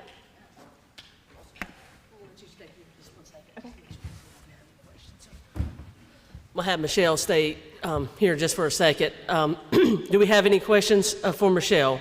I know she went through that. Got a lot of experience, generation farmers here, adapted, doing well. I follow them on Facebook as well. I thought one of the neatest things that I saw that they done in the fall was like little gift baskets of like a pumpkin and corn and a hay bale, and it was kind of like a package deal, and I was like, that's what I need, so I need to stop by there and get that. So just great creative ideas that they have at Pace Farms, and the things they're doing to market to their community as well. So any questions? Okay. Yeah, she will actually be here during lunch as well, so all the way through lunch. So please don't hesitate to reach out to her. Terry, I'm sorry. Yeah, I'm sorry you have to go over to the mic, but so we can hear you. And I've got one question before Terry starts. When can we expect strawberries? We actually picked a few yesterday, so Okay. I think it's going to be a very early season. So hopefully in the next week or two, we'll probably be able to open up for customers, which is Awesome. Okay. exciting time. I was thinking about those farmers for the last week when we went dip down into the 20s and things, and trying to protect those strawberries to make sure that crop for this year. Go ahead, Terry. Thank you for your presentation. What kinds of resources were helpful to you as you were trying to make this transition in terms of, learning how to market, learning how to plan your crops differently, to adapt to this new, thing that you're doing? Whole new thing. So things that were very helpful for us were the strawberry conference the strawberry conference. That was a really great insight of being able to show pest management, growing practices, networking. North Carolina Cooperative Extension has been a huge resource for us. The FSA office has been great. Soil and Water has been great, especially by putting our farm in the voluntary ag district. If you have not done that, I highly encourage you to do that as well. That's been a great resource. And then also our local visitors bureau has been really great of ideas to show us how to network and how to market our farm. And then also the Small Business Center. I'll do a quick plug for this. Johnson Community College has a small business center, and they are actually doing a 4-week hybrid. Part of it is online farm school, and that information, you can Google it and it'll pop up. But they're doing actually a farm school and like a quick ag business session online with Johnson Community College with their small business center. So lots of different opportunities have been presented, and a lot of times the resources are there. You just got to take advantage of it, ask those questions, go and visit them, and that was a lot of what we did was, the resources were there just to do it and to go by and see, show up at the extension office. What do I do about this? Right. And they're great. Yeah, we're here to help for sure. So great question. So, any other questions for Michelle? So my plug would be also go support those local farmers, Pace Farms being one of them. All your local farmers, they're working very hard to produce, these fresh fruits and vegetables for you to take advantage of. So definitely support them. So thank you so much. She'll be here through lunch in case you just want to talk with her, face to face. And so thank you. Yep, great job.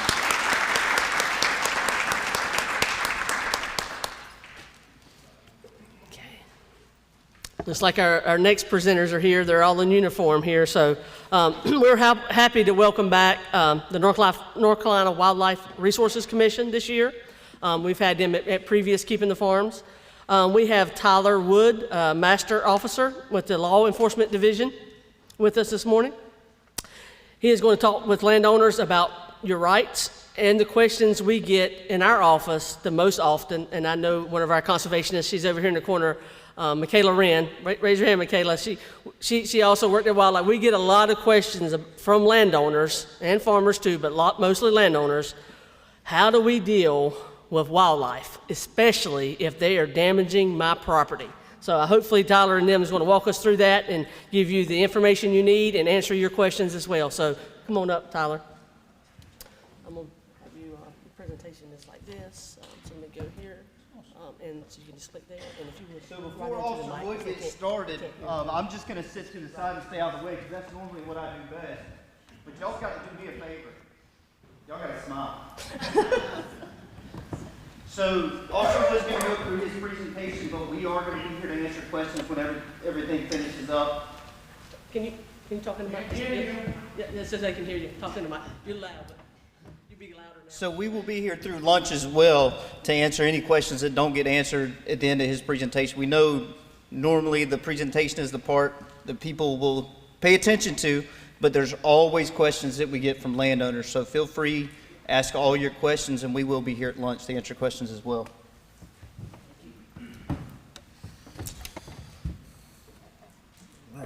Everybody hear me? So my name's Tyler Wood. I'm originally from Wake County.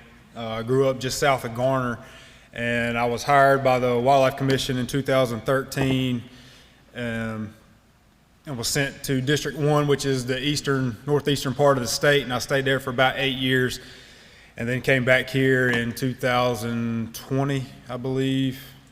Yeah, so I've been back here 2 years, and Wake County has changed a whole lot. Really, it's a lot of these rural areas, especially around game lands, Falls Lake, Harris Lake, there's houses going up everywhere. And what we run into a lot is this wildlife interaction with humans. But today we're going to go over what we do. So we were created in 1947 to conserve and sustain the state's fish and wildlife. Within the Wildlife Resources Commission, there's a lot of different agencies, but we are the division that enforces all the hunting, fishing, boating, and trapping laws in the state. So what we'll go over today are the Landowner Protection Act, dealing with nuisance wildlife, and then hunting and trapping laws as they apply to your property. So for the Landowner Protection Act, there's two ways that you can post your property. You can post it with the yellow signs. The yellow signs have to be every 200 yards. The purple paint has to be every 100 yards, and that is at least 8 inches long on the tree or 8 inches tall and 3 to 5 feet from the ground. So the purple paint and the yellow signs mean the same thing, just the distances and the signage is just different. So Wake County hunting laws is a written permission county anyway. If you're going to hunt in Wake County, you have to have written permission from the landowner. So why would I post my property? So under the Landowner Protection Act, the penalties are greater, far greater, if somebody is caught trespassing, hunting on your property.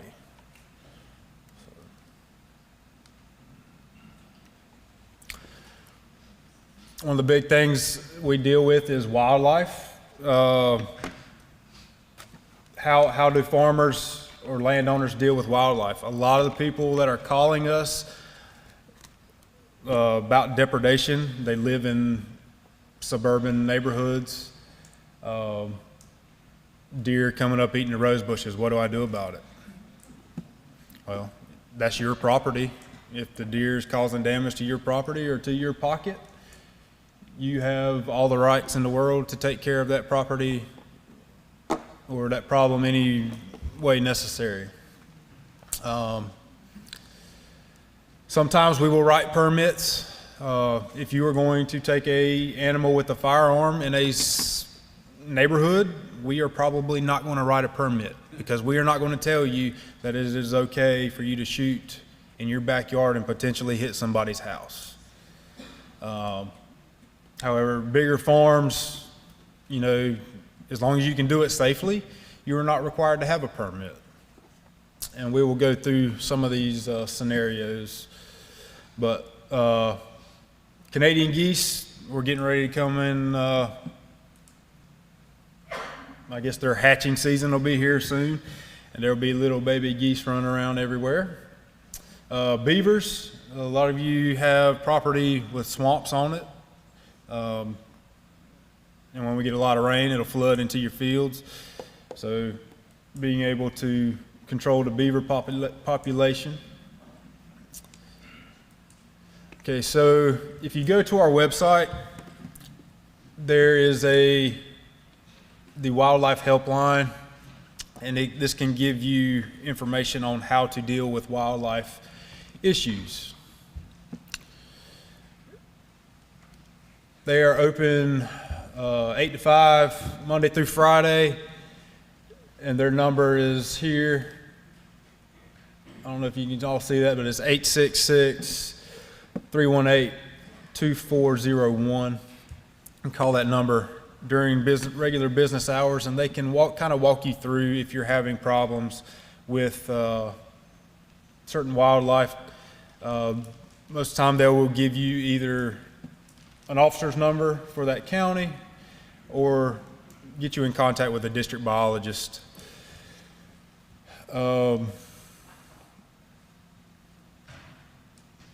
What we run into a lot, especially spring and summer, is injured and orphaned wildlife.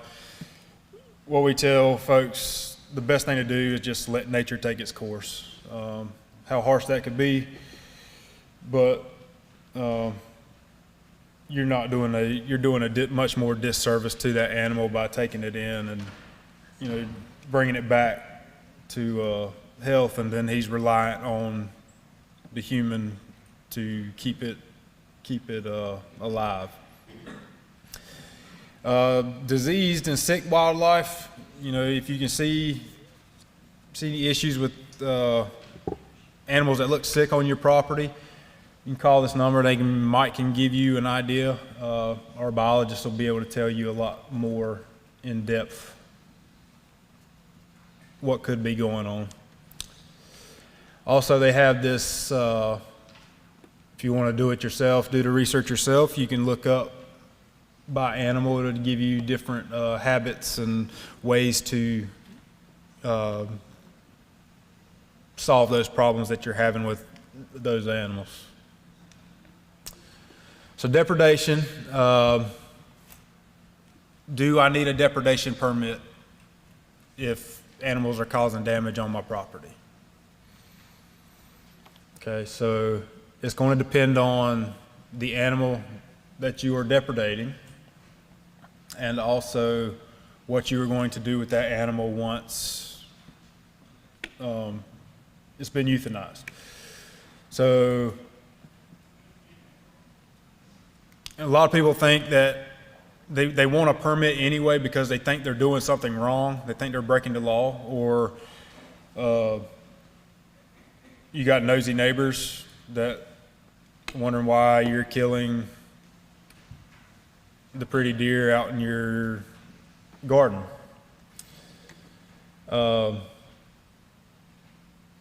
So a depredation permit is not required unless you are getting somebody to do it on your behalf. So if you hire, or not hire, but somebody who does not own the property, if he comes on to help you depredate the permit, if they are not the property owner, then you are required to have a permit. If you want to be transporting that animal to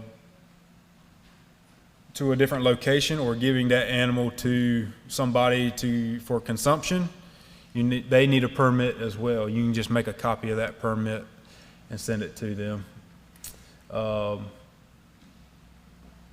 Canadian geese will need a permit for those. We can't allow you to shoot or take migratory waterfowl without the permit. So, but if there's any concerns, if you need a permit, call us. We'll come out and take a look at the crop damage, what's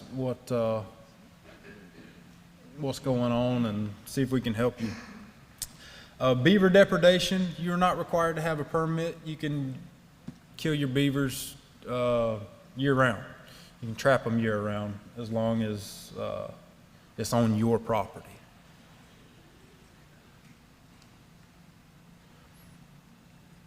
So as an agency, we support hunting, fishing, and trapping. A lot of people think we're out there to keep people from hunting, but hunting is the way that a lot of these problems get solved. With so many houses getting built, all the deer, wildlife, they're coming to your farms because there's food there, and they got a safe place to be. So 90% of hunting in North Carolina is going to happen on private property. If feasible, we prefer hunting over depredation, but you have to do what you have to do. But if it's feasible, allow hunters and trappers to come onto your property with a written permission and take care of those problems for you. You go to our website, it'll give you all the hunting seasons and bag limits. There's different laws and safety for different counties, but you can go under the laws and safety section. It'll take you to Wake County. You look under there, see all the hunting regulations for Wake County. Trapping, make sure if somebody is trapping on your property, make sure that they have written permission. That's a state law, is to have permission while trapping. My contact information is up here, and also our district biologist, Greg Batts, that's his contact information there. And the wildlife helpline, if you need that. I want you to let you stay right there for once. You can answer your question.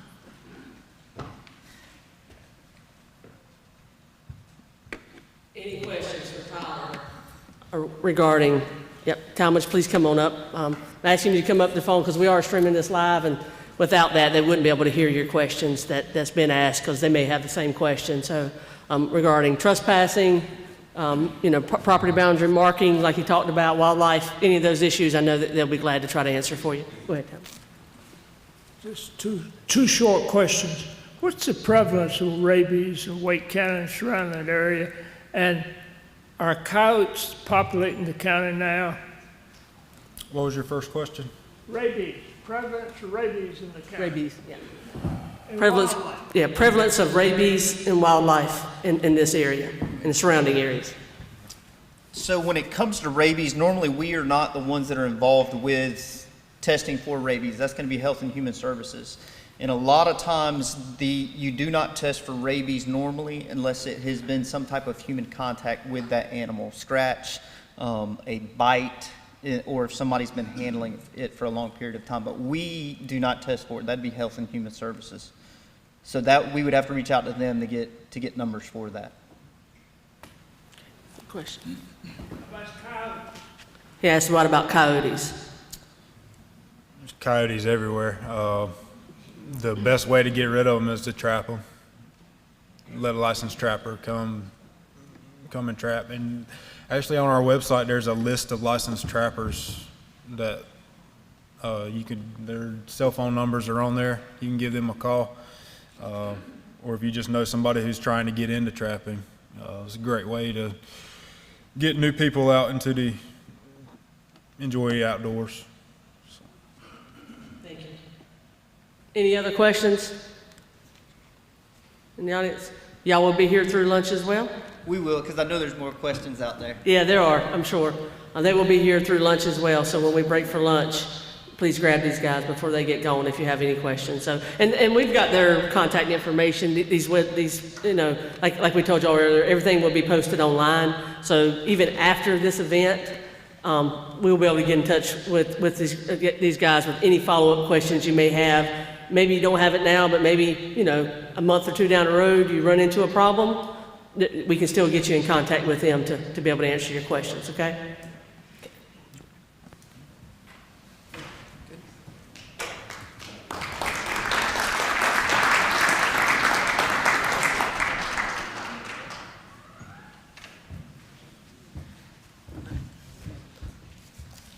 All right. I did see our deputy county manager come in. Is he still in here? Okay, when he comes back in, I'll try to make sure we recognize him too. I know they've been in and out, so. Jason here? No, he's here, good.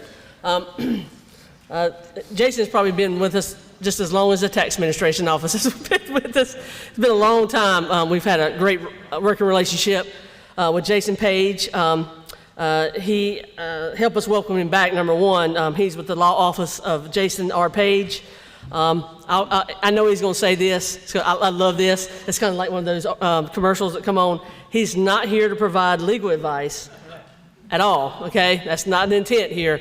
But he is here to educate you on many issues that affect you in your land, in farmland, forest land, and the risks that you're telling with that could affect your farm as well. So he's worked with a lot of our landowners and farmers over that, and I like it because Jason's specialty is in farm and forest land. So with a lot of attorneys, I know all of them specialize and have different things, but this is his specialty, is in this and the type of things that you will encounter as a landowner that you may not realize it's coming or that you're aware of. So Jason, because we're having mic issues, I'm going to ask you to speak directly into it, and then this clicker here will go right through. So I'm going to, let me see. Oh, you're here. Okay, you're there. So thank you, Jason. Thank you. Mm-hmm. So my name is Jason Page, as she said, and I'm a lawyer in Wilson. I grew up in Wendell, and somebody just talked about how things have changed. We moved to Wendell in October of 1973, and I was not very old then, and I think we were about 100 yards from the Johnston County line. And if I had lived another 100 yards over, would have had to drive to Smithfield to go to school, to high school. And now when my kids were in high school at Fike, I think Corinth Holders was the largest 3A high school in the state. So we had a lot of changes from, you know, when I started school in the 70s until I moved away in the late 90s. One of those changes, though, affects farmers particularly, and also landowners. There's a lot more farm and forest landowners than there are farmers left in the area. But I want to go through some issues that are going to affect you. And let me say, too, that just in case that somebody's watching, I can't say that I have a specialty other than estate planning because I'm a certified specialist in estate planning, but I do focus my practice primarily on representing landowners and also timber companies and agricultural companies. So I did want to say again, it's not intended to be legal advice. I'm trying to give you some general information, but you got to apply that information to specific facts. And if you just change the facts a little bit, the answer can change. So they asked me to speak today about asset protection. So I want to cover 5 general areas of asset protection. And the first is kind of what we think about is future unknown creditors. So everybody's worried about what happens if you run over a school bus and get sued for $1 billion or something like that, something odd. Those things happen. I've seen people lose property because of those. Everything I'm talking about now, I've got stories I could tell about how they happen, and they're not likely to. Some of them more likely than others. This one's not likely to happen, but that when we talk about asset protection, that's a lot of times what we're thinking about. Second is long-term care. That is particularly a problem when your assets are not cash. So I have a lot of clients who own equipment and land that's worth in the millions of dollars, but they may not have $100,000 in cash. And when nursing homes cost $80,000 a year, you got to figure out a way to pay for them. Second and subsequent marriages also mess a lot of things up if you don't plan properly, and sometimes even when you do. And then transfer taxes are another issue that I think will become more important over time. Right now we have a almost $13 million estate tax exemption. Unless the law changes in 2026, that's going to drop in half. So in today's dollars, that's going to be about $6.5 million, just under that per person. And as the value of land goes up and the exemptions go down, those are going to meet at some point for a lot of people. And there are some opportunities before 2026. And then the last thing I want to talk about is protecting property for future generations. And that's really a lot of the same things in the first 4 fit into that. It's just a different planning process, and you have different options. So I'm going to go through these pretty quickly, and I'll talk about some of these a little bit more in the afternoon session I'm going to do. But we could do a full day on every one, so I just want to hit the highlights. So the future unknown creditors, the first thing you need to know is when you need that protection, it's too late. So you cannot protect your assets after you get a letter about a lawsuit or after the car wreck. It's got to be done before. And in a minute, we'll talk about how long before. Here's a rule, straight out of the statute, but basically a transfer is voidable by a creditor if one of 2 things happens. One, you're intending to delay the creditors or hide stuff. That's obviously not going to be allowed. The second one, though, is a little bit more malleable, I suppose. But you can't go open a business, put $5,000 in the business, and then go incur $1 million worth of debt, transfer all your money and assets to somebody else, and then say, well, I don't have anything anymore. Because you have to be realistic about that. And you also can't do it because when you think you may incur. And that's where it gets a little iffy, is if you might incur debts beyond your ability to pay, a creditor might come after that as well.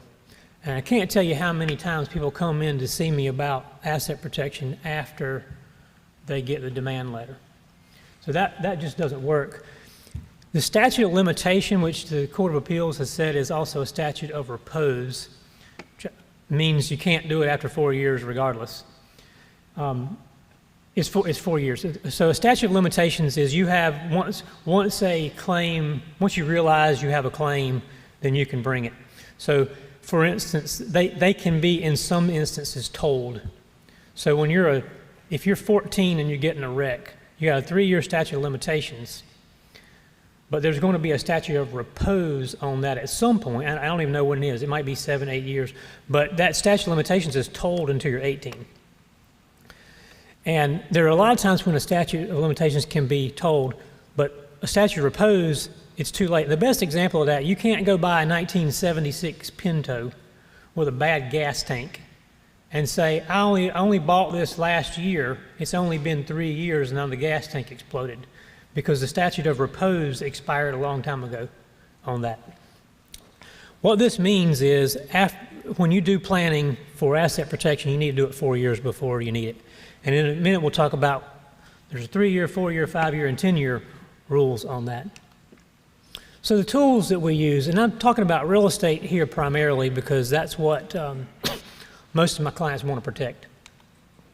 Number one, your first line of defense should always be liability insurance because it's cheap and there's a duty to defend. And if any of you have ever had to defend a lawsuit that you won, you know that that's not cheap either. So when you go get your general liability policy or whatever, hunting lease liability, one of the main benefits of that's the duty to defend. And I had a client a few weeks ago that said, and I don't remember the exact numbers, but they had a general liability policy that was $1 million. And I want to say it costs something like $500 a year. And they asked the agent, what would it cost to double the coverage? And it was something like $29. So they could get $2 million for almost a negligible amount. Liability insurance should always be primary. Tenancy by the entirety can protect from a lot of things. Now that brings, if you got land, particularly land in your family that you want to pass to future generations, that can create other issues. You could, for instance, die before your spouse remarries, your replacement gets the land somehow or another. So there's problems with that as well. Limited liability companies are probably the most versatile tool. I used a lot of them. In the last 18 years, I don't know if I've formed more than 5 corporations. I've probably formed a couple hundred LLCs. And LLCs taxed as a partnership, multi-member LLCs taxed as a partnership are our best tool. If you are farming, you have to be careful about that because you don't want to lose payment limitations from ARC and PLC by combining the entities together. So sometimes it's a little more complicated if you are farming. And then we use irrevocable trust a lot, and sometimes we use all of these together.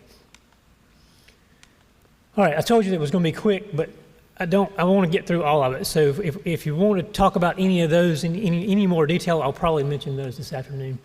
Long-term care.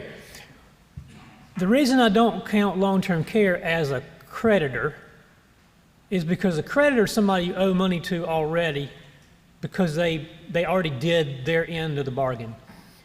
Well, with long-term care, you're not getting the care unless you pay for it. And there's really only 3 ways. You can write a check, or you can pay somebody else over time so that when the time comes, they'll write the check, or you can get on some kind of need-based government assistance. And we're typically talking about long-term care, Medicaid, special assistance, and sometimes VA. I don't do VA work because I just don't have that many people that need it, but there is a VA program that sometimes will cover it. And for a little context, these are the 2021 averages for North Carolina. So in monthly terms, a skilled nursing facility, about $7,500 a month on average. I suspect Wake County will be a lot higher than average. Assisted living, about $4,000 a month. Probably think more like $6,000 here. And then home health, about $52,000. So those numbers go up every few years pretty substantially. So issues to consider in long-term care. Look back period. So you can make yourself poor as long as you did it 5 years before for long-term care purposes. And for long-term care Medicaid purposes, for special assistance purposes, it's a 3-year look back period. This is the big issue, control versus protection. And the general idea is if you can control it, then you can pay for your long-term care with it. If you want it protected, you can't control it. And that causes a lot of people to not protect from long-term care costs. Long-term care insurance is a tool. It's an expensive tool. I used to see it a lot more than I do now. I don't see a lot of traditional long-term care policies, but I do see more and more hybrid policies that have a life insurance component and a payout provision for long-term care costs. Available government benefits, that's something people are really confused about sometimes. Medicare will not pay for more than 100 days, and only in certain circumstances will it pay for that. But then you get the notice, you get 20 days automatically if you've been in the hospital for 3 overnights. So people will call me and say, that I've just been notified that next week we're moving over to long-term care. It's going to be $279 a day. We don't have the money. How do we fix it? And it's not real easy to fix when you have a week to do it. State recovery is also important. I've sold a lot of houses and a lot of farms on the courthouse steps because people were able to qualify for Medicaid, but they didn't realize that when they took the step to make their house non-countable, or they made their farm non-countable by selling their child a 1% interest, they did not take that extra step to avoid a state recovery. So if you're in a nursing home paying $8,000 a month, you make, I'm not going to be able to do the math on this, but if you make $2,000 a month in Social Security, you're paying that toward the nursing home, and then there's $6,000 a month. So that's $72,000 a year the government's paying. And that might be a little bit much, but the concept works. Do that 3 or 4 years, and you got, I don't know, $200,000–300,000 Medicaid lien, and now you pass away with a house worth $80,000, but a lien against your estate for $350,000. And in that situation, we're pulling the house back into the estate. We're selling it.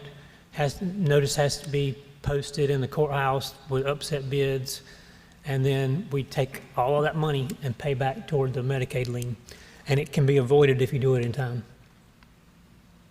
Planning options upon incapacity is something that's also underutilized is not the right word.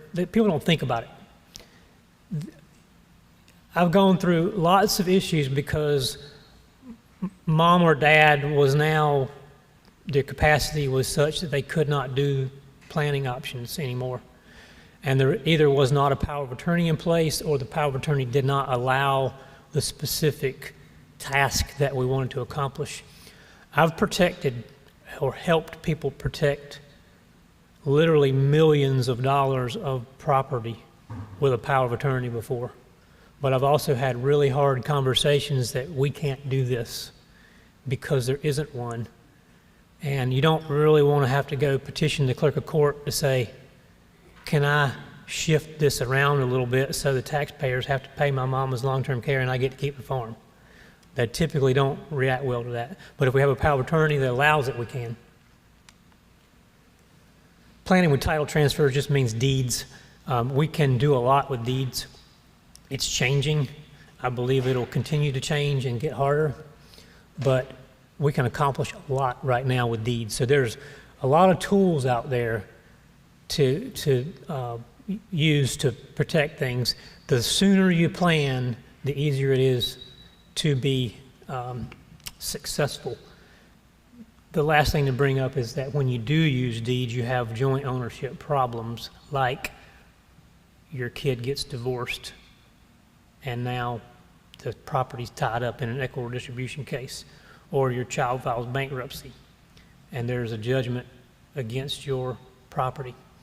I've had to pay a lot of creditors because we put the kids' names on the house or the farm before. All right, moving on to second and subsequent marriages. There's 2 different scenarios that this can affect. One is when you have children from a prior marriage, so you're already married a second time or planning to. And the second one, when people don't want to think about this, is when you die before your first and only spouse. So I've been married for most of my life now. There will be a time when one of us passes away before the other. And as I get older, I think if I live to be, my dad's 82, if I live to be as old as him, I doubt my wife will remarry. but right now she might. And I'm certain that she would say she won't, like all my clients do, until 3 years later when they come back and say, you know, this lady was in my Sunday school class, and it gets lonely watching TV by yourself, and all those things that I hear over and over again. So you have to think about that when you want to keep stuff in your family. So lots of issues to consider here, and some of them apply to one of those situations, some apply to both. Divorce is always a potential issue. So when you put your spouse's name on the farm that's been in your family for 4 generations, and then you get divorced 10 years later, when you've been married for 25 years and you thought everything was fine, that can have a major impact. Spouse's long-term care. This is really a problem in second marriages. If you, let's say you don't have a lot of money, your new spouse doesn't have a lot of money, but you got this farm that now all of a sudden it's in Wake County, so it's worth $1.5 million. Well, your new wife or new husband who you haven't known but 2 years and you've been married to for 6 months has a stroke and goes into the nursing home, your assets count when qualifying for long-term care. So you got to think that through before you get married a second time. And there's ways to plan for it, but exploitation, and I put stepchildren. Stepchildren aren't always the ones doing the exploiting, but they're the ones that you feel like they're doing the exploiting if you're looking at it from the outside. A lot of times it's a child. It's a trusted child. I have 4 will caveats pending right now where a child took mom or dad to the lawyer's office and left everything to that child or grandchild. It happens. It also happens online. It happens from your next door neighbors. It happens from the timber companies. It happens from whoever. Lots of different people. And as you get older, sometimes it's hard to recognize when you're being exploited. And banks use a term, sometimes it's not a legal term. I wish there was something similar. They talk about financial competence.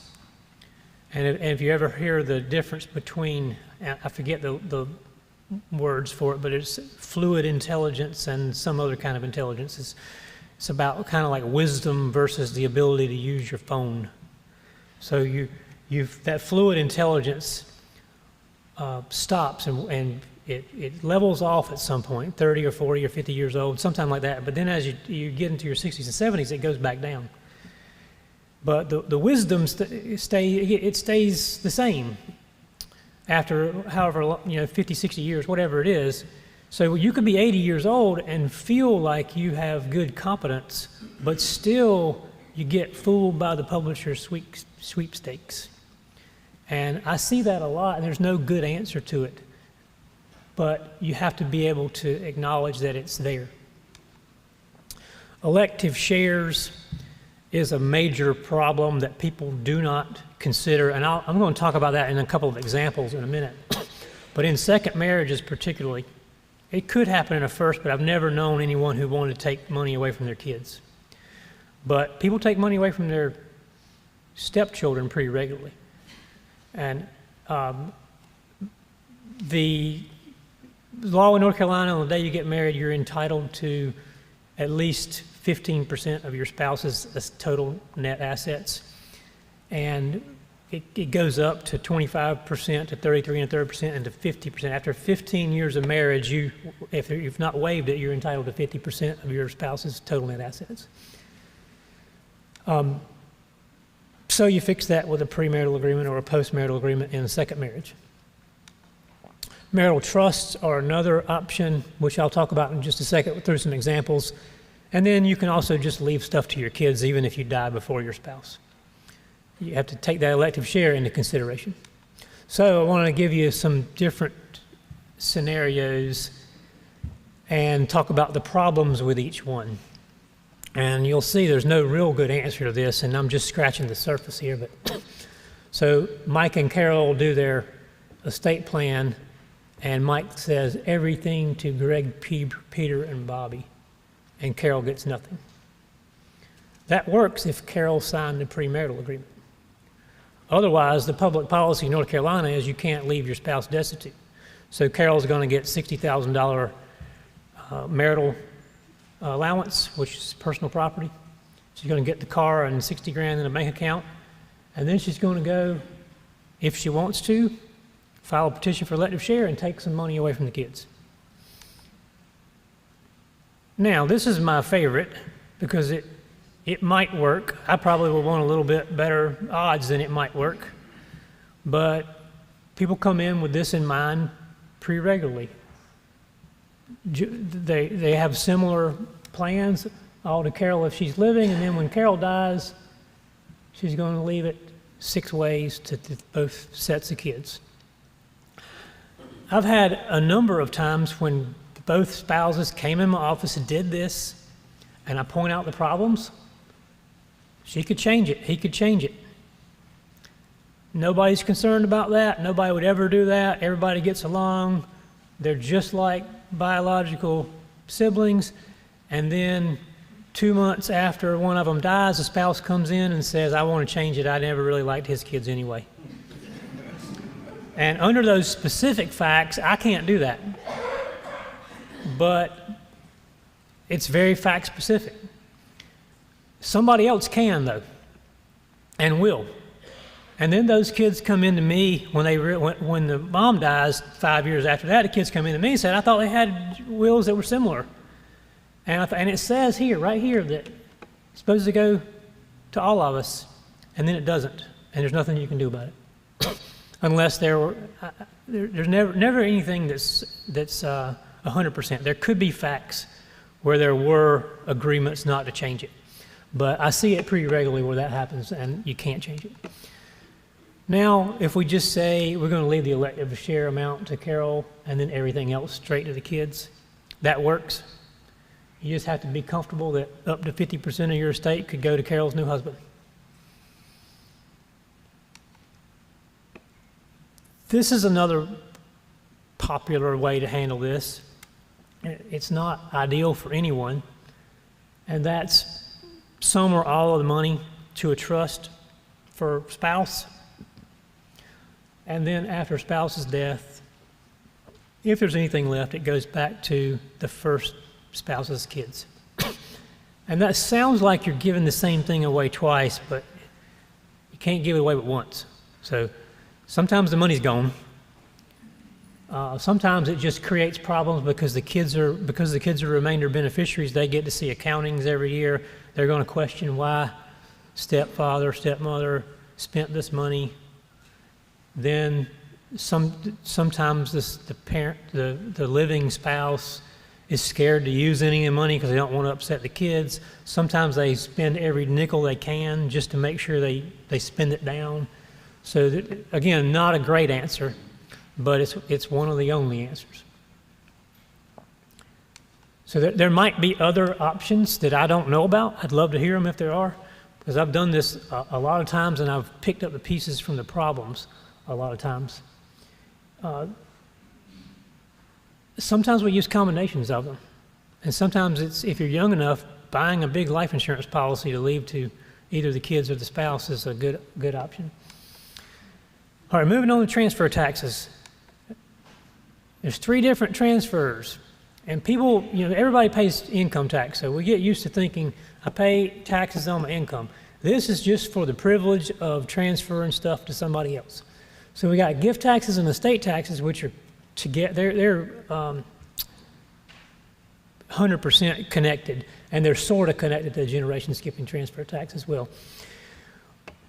Gift tax this year is $17,000 annual exclusion, so you can give anybody you want to up to $17,000 per person per year. Anything above that, you've got to report it, and it's got to come off of your $12.96 million exemption. If what you give away at death and what you give away during your lifetime exceeds that amount, then you may have to pay estate tax unless there's an exclusion. So you can give your spouse as much as you want. You can give a charity as much as you want. But we have to think that through And, you know, the policy purpose of these was to keep the rich from getting richer and richer and richer. I don't know that that's worked very well, but that was the reason for it. So the unified credit, oh, I said 9.6, it's 9.2. 12.92 million. The way that's calculated, it's 10 million in 2010 dollars, and that's indexed for inflation. So it's going to keep going up for a while. But in 2026, that's going to sunset. That was part of the 2017 tax reform. It sunsets in 2026 unless it changes. We're going to be back to 5 million in 2010 dollars, which would be about 6.5 million in 2023 dollars. I mentioned the marital deduction, so you also can give your spouse as much as you want. So there are ways to prevent the estate tax from being due, if at all, until at least after the second spouse dies. And if you don't use it all, you can port it over. And a lot of people don't like that. Don't like the idea of having to spend money on a tax return that they don't need to file, and I got to pay my accountant another $1,000 or whatever to fill this thing out, and I'll probably never need it. And that may be true, but if you did, it could save you 40% of everything above the exemption. So when I have clients that are close, I have somebody with a $6 million estate, $5 million estate, I tell them think very hard about doing that. And if you die with a $100,000 estate, you probably don't need it. If your spouse has that. But think about if you don't do it, you could go from your spouse dies in 2025, you got a $13 million exemption. You could port that over, and now you've got at a minimum, in 2026, you've got 13 plus 6.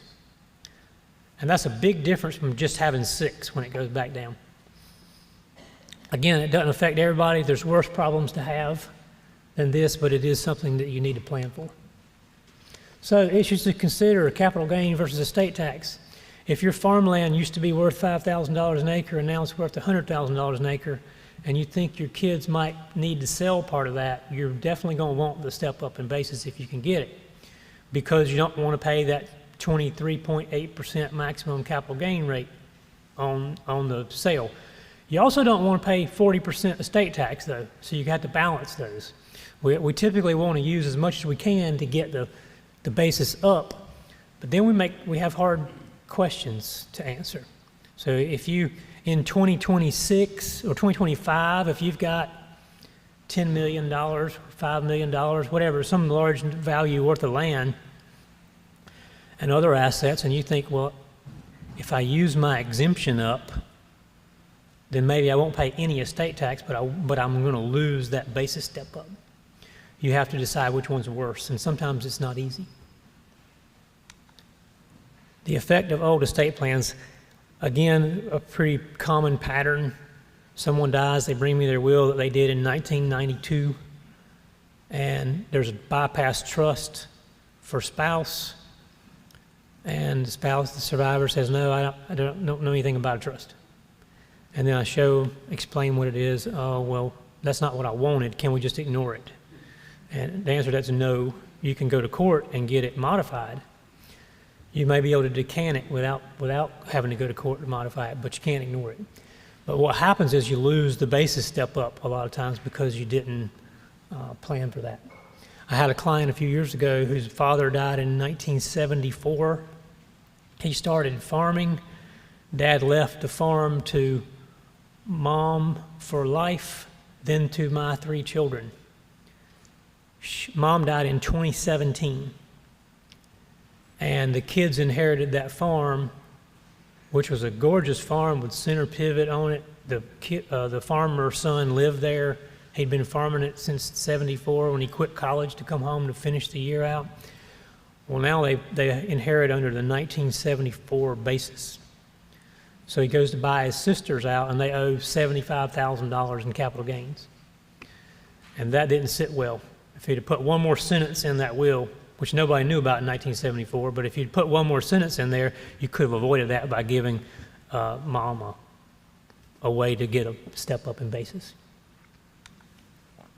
Second look marital funding is something we use a lot because I have a lot of clients that are, particularly that are farmers, active farmers, that may have, between the two spouses, may have anywhere from $7 to $15 million estate. We don't know if it's going to be taxable. We don't know when anybody's going to die. We don't know if we need to plan for basis step up. We need to plan for estate tax. So we use a formula that we don't have to make that decision until after the first spouse dies. And that way we can look at the value of all the assets and the projections about what it's going to do in the future and the law at the time. I've already talked about the planning opportunities for the 2026 sunset, but if you have a large estate, you probably should think that through.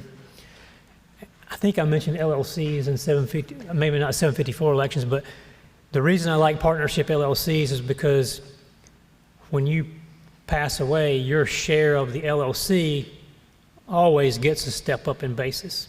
Even if you had a corporation, you'd get a basis step up in your stock. But with a corporation, you don't get a basis step up on the assets of the corporation. So your corporation might have a basis of almost nothing in it. When you die, it's worth $1 million. When you start selling the assets, you still have gain on that. If we make a 754 election on the LLC, you step up the basis inside the LLC. So the equipment, the land, it gets a step up in that half if it's a husband and wife. All right, so future generations, a lot of this is the same thing we talked about. There are added issues. The fair versus equal is always one. If you've got a farm in your family for 200 years, you have one kid who really likes the land, one kid who really likes the money. A lot of my clients say the kid who wants to farm gets the land. I don't care if it's equal. We go through efforts to equalize to some extent sometimes, but it's kind of like buy-sell agreements.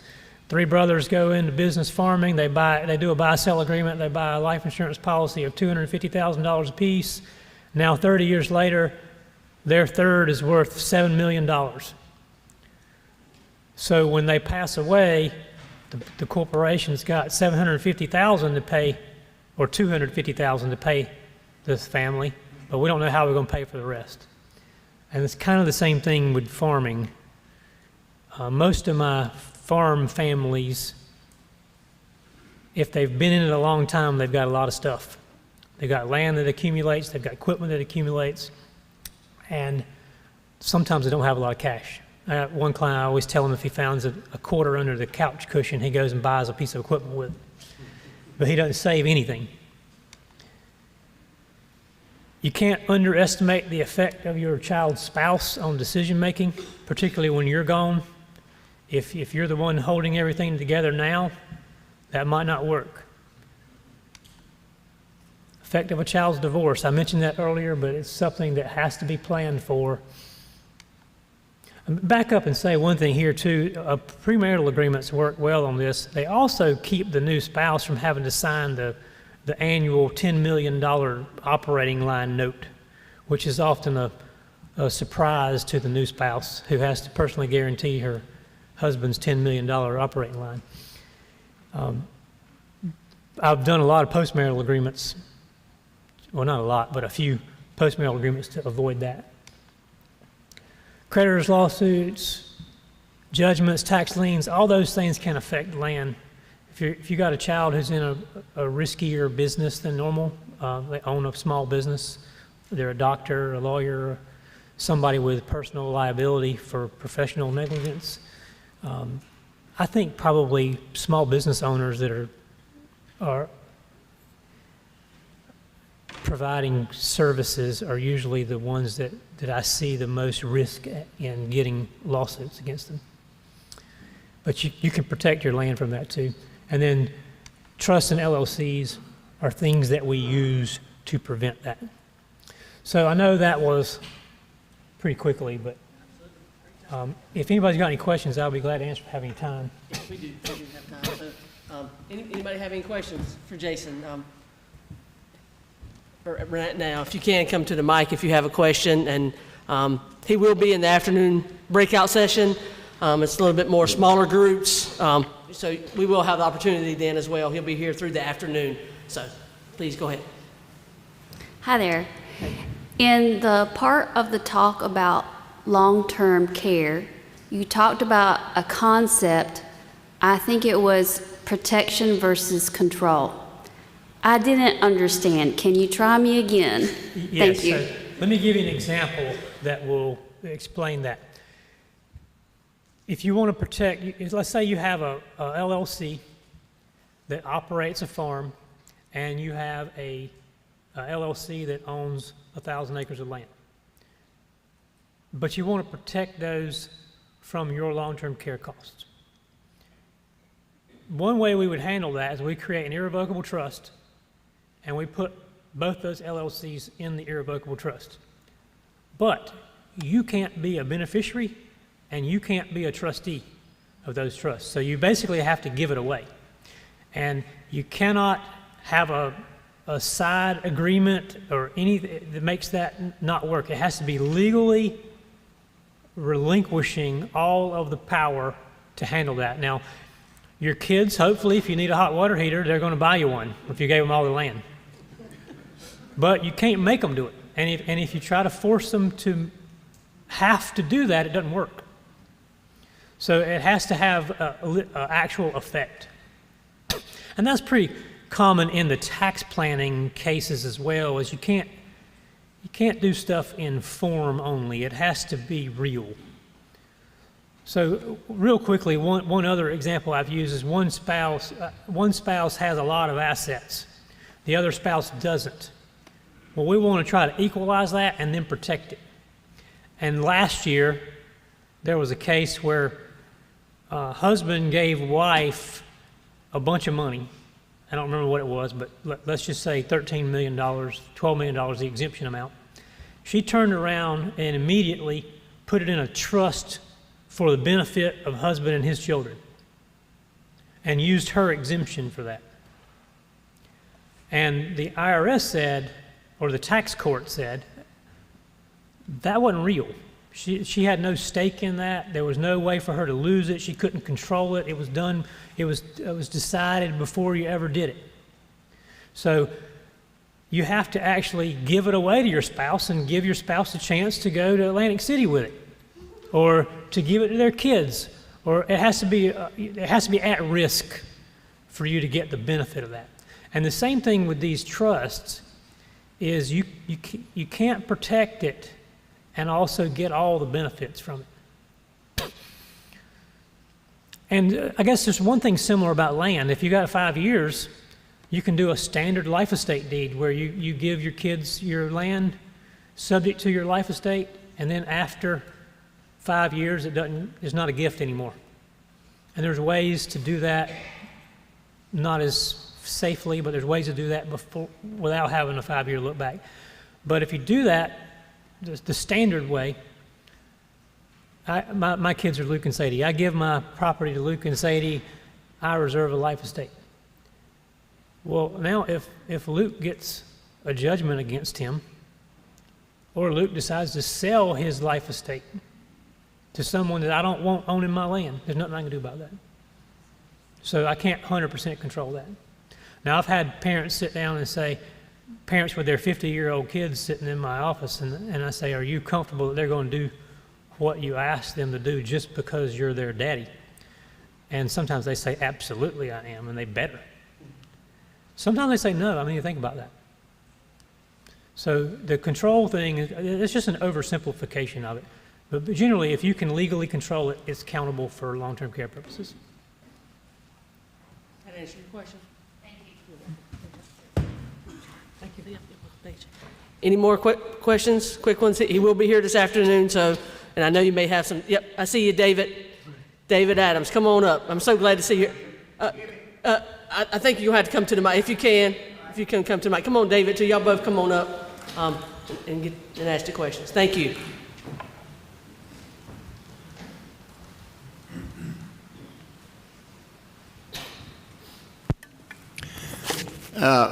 my wife died in 2005 after 51 years of marriage. And then I married again 4 years later. I was a widow for 4 years. And we have a prenuptial agreement. And it rests with Wake County. Is that pretty solid? In other words, she does her business and I do my business. We stay together, we care for one another. She has her car, I have my car. And so we get along good.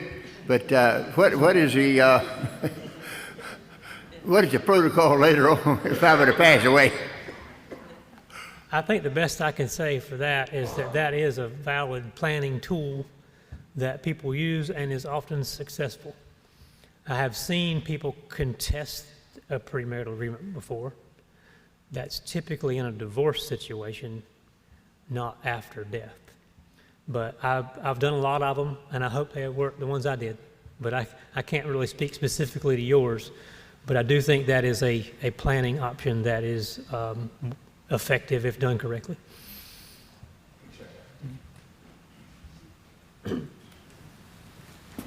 Jason, thank you for being here today.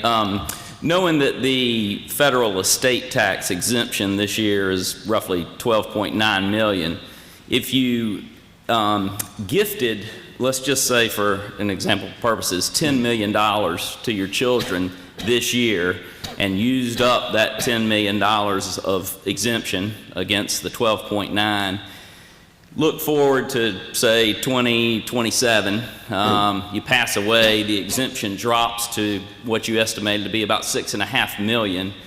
What amount of exemption would, if any, would you have remaining at that point, or would you have used up all of it at that point? Yeah, I think the answer is, now, there's guidance from a few years ago that there will be no clawback if you use it. There's also a proposal last October, November, everybody was freaking out for a little bit, pretty much invalidating, an attempt to invalidate a lot of the tools we use in order to use the exemption up. I don't think that's played out, but my understanding is under those facts, you've given away more than the exemption when you die. You filed a gift tax return. I think you have no exemption left, but I don't think they're going to claw back what you've used already. And that's always subject to change. Thank you. Any other ones before we move on? I know I'm probably out of time. They're not looking at me yet. Move. Okay, we're good. So if no other questions for Jason, I'm trying to make sure y'all get to lunch on time too. I want to make a couple announcements. First, I know, oh, great job, Jason. Please, thank you. Thank you. As always, outstanding job, complex issues. There's no answer, but I want you to know that we're here to support you as landowners in Wake County. Whatever questions you may have, we have access to Jason. I know some of you listen to us online as well. Know that we are here to support you, to help get you that information, answer those questions. We're here to help you and support you in any way that we can. So just know that we are a resource for you to get your questions answered now, next week, 6 months, a year down the road. We're here to help you. As far as getting you to lunch on time, I was told by the staff, we were trying to limit the registration for lunches, just depending on making sure we gave the caterer a head amount. We have lunch for everybody today. You may have been told, if you registered late, there may not. I want to let you know we have more than plenty of lunch for every single person here today. So please don't hesitate when we break for lunch to make sure you get your lunch, free lunch today. I did see my counterpart in the back of the room. I know she's been in and out. Catherine Williams, Director of Wake County Cooperative Extension Service. Catherine's back there. Just know she's back in. Thank you, Catherine, for your support and staff being here today, too. So just know we know that. And then on the back of the agenda that we have, that y'all had here, we do have our sponsors highlighted. Please don't forget that. We will have some actual awesome door prizes in just a second, so you don't want to leave for that, because I actually, one of them is going to be outstanding. A couple of them are really. So Wake County Farm Bureau, Agri Supply, Triangle Land Conservancy, again, breakfast and their support, the Friends of the Wake Soil and Water District, Starbucks and Dunkin' Donuts both donated coffee for us this morning, and then all of our presenters as well. So please please don't forget to thank them for that. So, and then lastly, before we break for lunch, something that's near and dear to my heart, when I became director in 2020, and as a conservationist and as a resident of Wake County, I've seen the changes. Everybody up here today has said Wake County has changed so much, in the last 10 years or whatever. And so one of our priorities in our office is talking about farmland preservation, because we know there's landowners like you out there. A lot of you have reached out to us already, wanting to preserve that family farm. We have a lot of centennial, bicentennial farms in Wake County, generations, the stories just amaze me of how long that family has owned that farm, even from sometimes the land grants from the King of England. It's just amazing. So we're going to continue that with our last topic today, and on into a breakout session as well this afternoon. So a lot of this is complex. We have a lot of detailed information. They're going to give you a high-level overview, and then really this afternoon kind of go into some details, answer some specific questions you have. But we have Lauren Hendrickson, very excited for him, a brand new farmland preservation coordinator. Thank you, Wake County Commissioners and County Manager's Office, for supporting our request to making sure that we have a dedicated staff person in our office that, people that have voluntary ag district questions, now the new enhanced voluntary ag district, and also talking about permanent agriculture conservation easement. So we have a designated staff person to outreach, to answer your questions, to do that. He's here to speak with you today. And then they're going to tag team. We do have Leanne Hammerbacher. She's been with us for many, many, many years. If y'all know, have been here before with Triangle Land Conservancy. And they're going to tag team talking about preservation efforts we're currently working on, what we hope to do in the future to help you, and those of you that want to preserve that farm forever, they're going to do that. So welcome, Lauren. Please come on up, and please talk directly in the mic, sir. Thank you.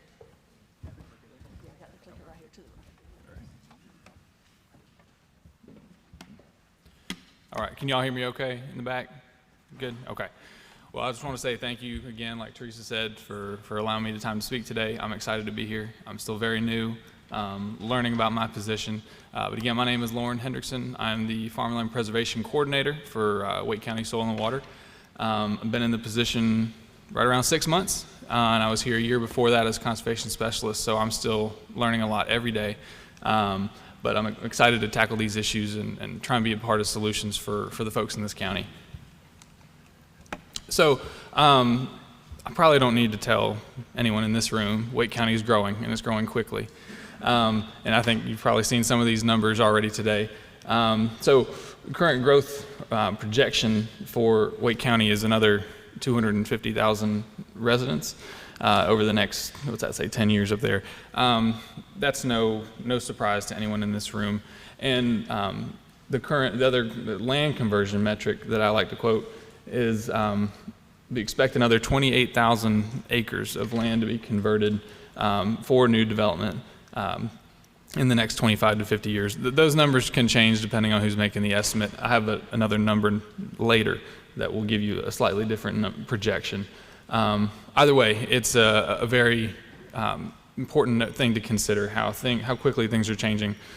And as part of that, I think you heard from our colleagues in Wake County Planning, the Plan Wake effort to create a comprehensive plan for land use in the county.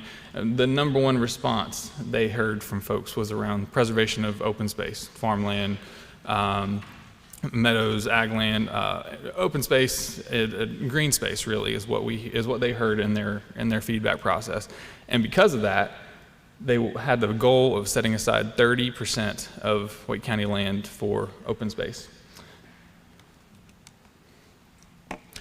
Going into a few more metrics, I know this number's been thrown out already today. 63 new residents in Wake County per day. It's really, really hard to wrap your head around. Those people all need a place to live, and we understand that. So for us, it's about balancing getting people where they need to be, but also trying to preserve what makes Wake County the way it is, what makes it great, and what is why we're all here. Another thing, the American Farmland Trust put out their 2040 Farms Under Threat report that came out last year, and that report documents land conversion and threats to agricultural productivity across the country. in that report, Wake County is on the list, but North Carolina is the #2 state affected by farmland loss, second only to Texas. And within the state, Wake County is the top 3 most affected counties, and I think it ranks around 30th in the whole nation for land conversion from agriculture to different forms of development. So those are very startling statistics, and that's a lot of that is why we are here talking to you about this today. And so these are some of the American Farmland Trust's metrics. So they look at 3 different development pathways, if you will. So there's they have the business as usual case, which is, as the name implies, how things have happened in the past. So that projection for 2040, and these are Wake County numbers, is 46,500, you can see the rest of the acres converted from agriculture. That's their expectation for business as usual. I guess you could say the best scenario, it's still a lot of land conversion, but the best scenario that they have is the Better Built Cities scenario, and that prioritizes more dense urban development, trying to keep the people in the cities and trying to keep the country in the country, so to speak. That still is a projection of around 32,000 acres converted in 2040. And then the worst case scenario, which is your runaway sprawl, is resulting in, their projection again, is around 56,500 acres. And this would be, worse than business as usual. Ideally, we won't run into this case with the efforts we're putting forth and the energy behind farmland preservation, but it is still, of course, a possibility. So this is kind of what has fueled our reason to be here. I'm sure that's a part of why you all are here as well, and understanding how the county is changing. Let's see here. So what are we doing about this conversion, this change? So this is a brief little history of kind of farmland preservation efforts in the county. The first kind of point of note up there was 1985, when the farmland preservation plans are basically allowed to be made at the state level statute. And 2002 is another year like the highlight up there, which is when Wake County began their first, the VAD program. The VAD program is, of course, a voluntary program for landowners to enroll their land and let the community know that they care about agriculture. And so there have been some subsequent changes in state statute that necessitated changes in our ordinance. And the most recent of which was 2020 with the Senate Bill 605. And that, we needed to change our VAD ordinance for that. And in addition to just changing it to be compliant with statute, we decided to add the new options for farmland preservation, which are the Enhanced Voluntary Ag District and conservation easements. So we're really excited about that. But we wanted to do more than just stay compliant, and that's kind of the option we took there. So just in February of this year, we publicly announced our new farmland preservation program. We've been working on it for a long time behind the scenes, thanks to a lot of work from people way before me, from Teresa and before her. But we worked with our communications staff, information security staff, planning. I mean, there's pretty much every county department we've had interface with to create this. I'd like to thank the communications team for coming up with the great graphics for farmland preservation. We're really excited about them. And I just want to kind of touch on our goal here. So our main goal is protecting the vibrant and the thriving agricultural community in Wake County, ensuring that we will have food to feed people with and land to farm on. So I'm going to talk a little bit about the program here. So obviously the main highlights are the new VAD and EVA, the updates to the VAD to be compliant with state statute, as well as the new branding. So, and then we went above and beyond that with the Enhanced Voluntary Ag District. So it's a similar program, but with a binding commitment on the deed. So it's still a 10-year agreement, like with the VAD, but that 10 years is irrevocable for that period of time. You can't just pull yourself out at any time, like with VAD. So we see it as a stronger protection for agricultural land. So another one up here that's probably doesn't look that fancy, but it's a big deal to us, is the new online system. So you can now go online and apply to be in the VAD, EVAD, and we have an interest form for conservation easements. I don't think anyone would want to do a conservation easement online, so don't fall for that. There's much more involved than just a little application. But we're really excited about that. We have, for 20 years, had a binder this thick of paper applications that no one wants to look through. And now we have a much better system to manage them, so it makes it easier on me. And going forward, we'll have everything housed there and be much, much easier. And it's just a better system, so we're thankful for that. Like I mentioned, the new design, so we have new VAD signs, new branding. We have a web updates on the web page, so you can see all of our information. And additional staff resources. I mean, without the support of the commissioners and the county manager's office, I wouldn't be standing here. We wouldn't have any of this here to show. So we're thankful for that support as well. And then funding. So I think some of you all may know, but actually just this week, the Board of Commissioners approved to appropriate the funding from the rollback taxes to agricultural conservation easements. So what that means is we have the ability to leverage county funding out of a predetermined pot, if you will, to compensate or to match with conservation easement applications. So we would look to leverage state funds or federal funds through the different farmland preservation programs they each have, and we can help with county money, and that's a really big deal. And I think the amount of money that we're talking in that is actionable, and it's something that can really make some of these easements a reality. And kind of like I mentioned, touching on the rollback taxes here. So this going forward, this will be an annual allocation out of that rollback tax money.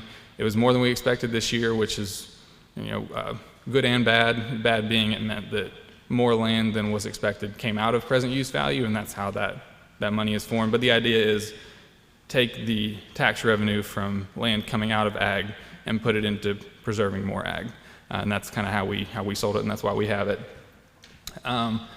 And like I said, this new funding ensures that we will have the ability to fund all of the projects. And there's significant interest. We've already worked with a handful of landowners just this year and are looking to apply for applications in the fall.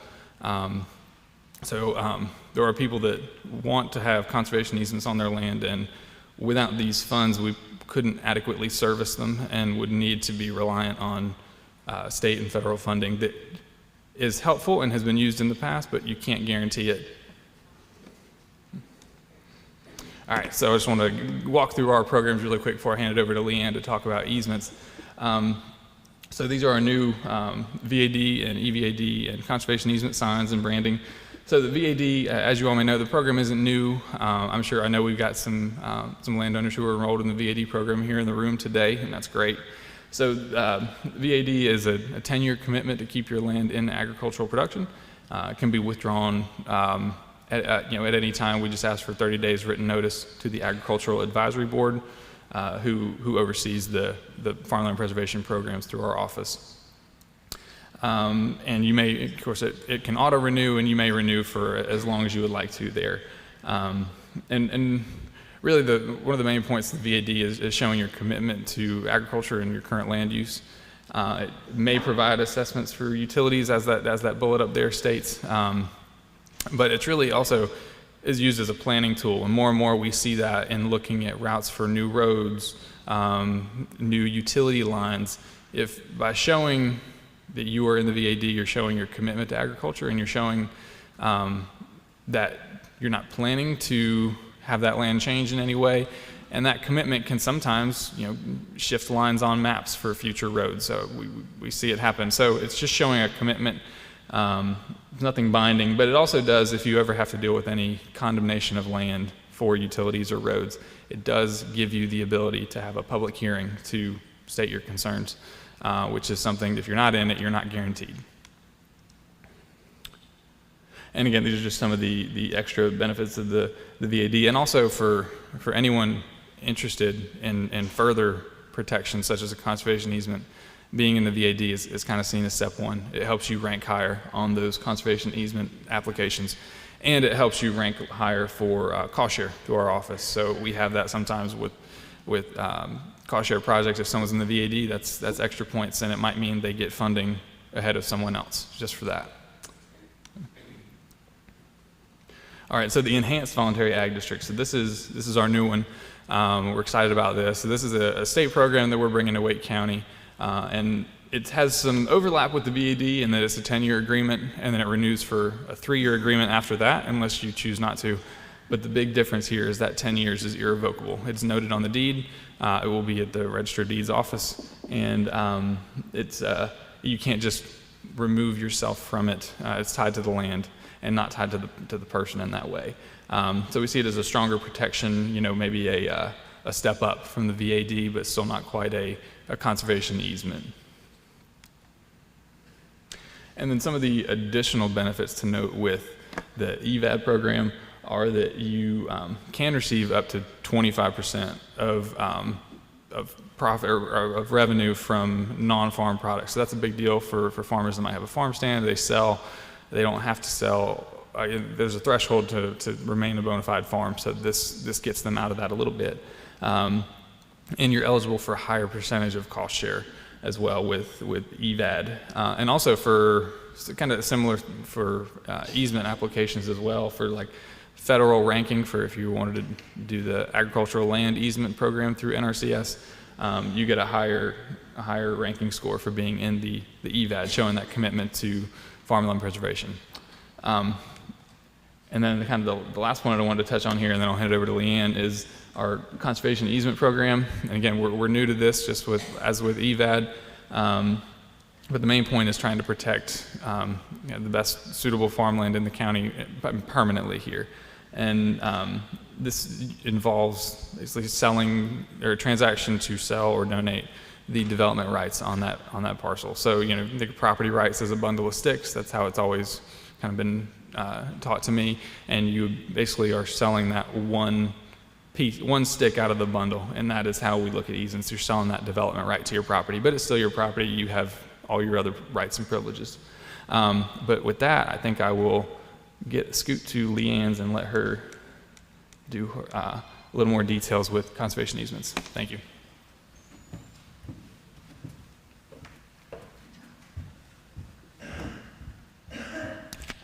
Thanks, Lauren, and we are so excited that the county commissioners have invested in farmland protection and that we have you on board to be a resource for landowners. Wake County Soil and Water District has had a long-term partnership with Triangle Land Conservancy. Our best farms are those referred to us and who our farmers have worked with the Conservation District on, and we're happy to see growth in this program. So I'm Leanne Hammerbacher. I'm with Triangle Land Conservancy. We are a 501c3 nonprofit land trust. We are actually going on our 40th anniversary this year. We started in 1983. Our mission is up on this slide here, but our main purpose is to protect lands across the Triangle area.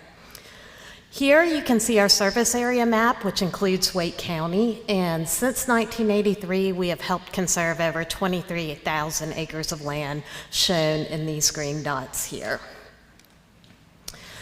This is really critical in Wake County. TLC really protects land for 4 key benefits shown in these 4 icons here, including water quality, places for people to connect with nature, wildlife habitat, and then local farms and foods. Every one of our projects has to meet at least one of these benefits. Most of them meet 2 or more. Wake County, as it's been mentioned several times, ranks 32nd in the nation as far as potential farmland loss in the next 15 years. Our average age of a farmer is 57, and so we're really at a critical time where there's going to be significant transfer of land in the next coming decade. I think it was estimated by that farmland trust model, you can see these maps of Wake County at the top, that all of this red area is going to be converted to development by 2040. So that's 46,000 acres, which is about half of the remaining farm acreage. So if you think about that, about half of this room, so if you're on the left side, there is significant potential that your farm will not be here in 10 to 15 years. Unless you listen a little bit today, and there are some strategies you can use to help prevent that.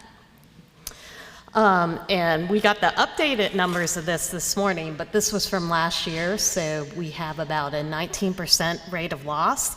And based on the tax offices this morning, this has increased to 23%. So we lost about 4,400 acres of farmland just last year.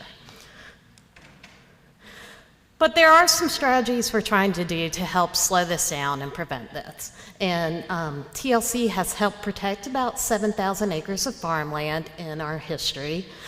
We also have partnerships on land we own to support new and beginning farmers.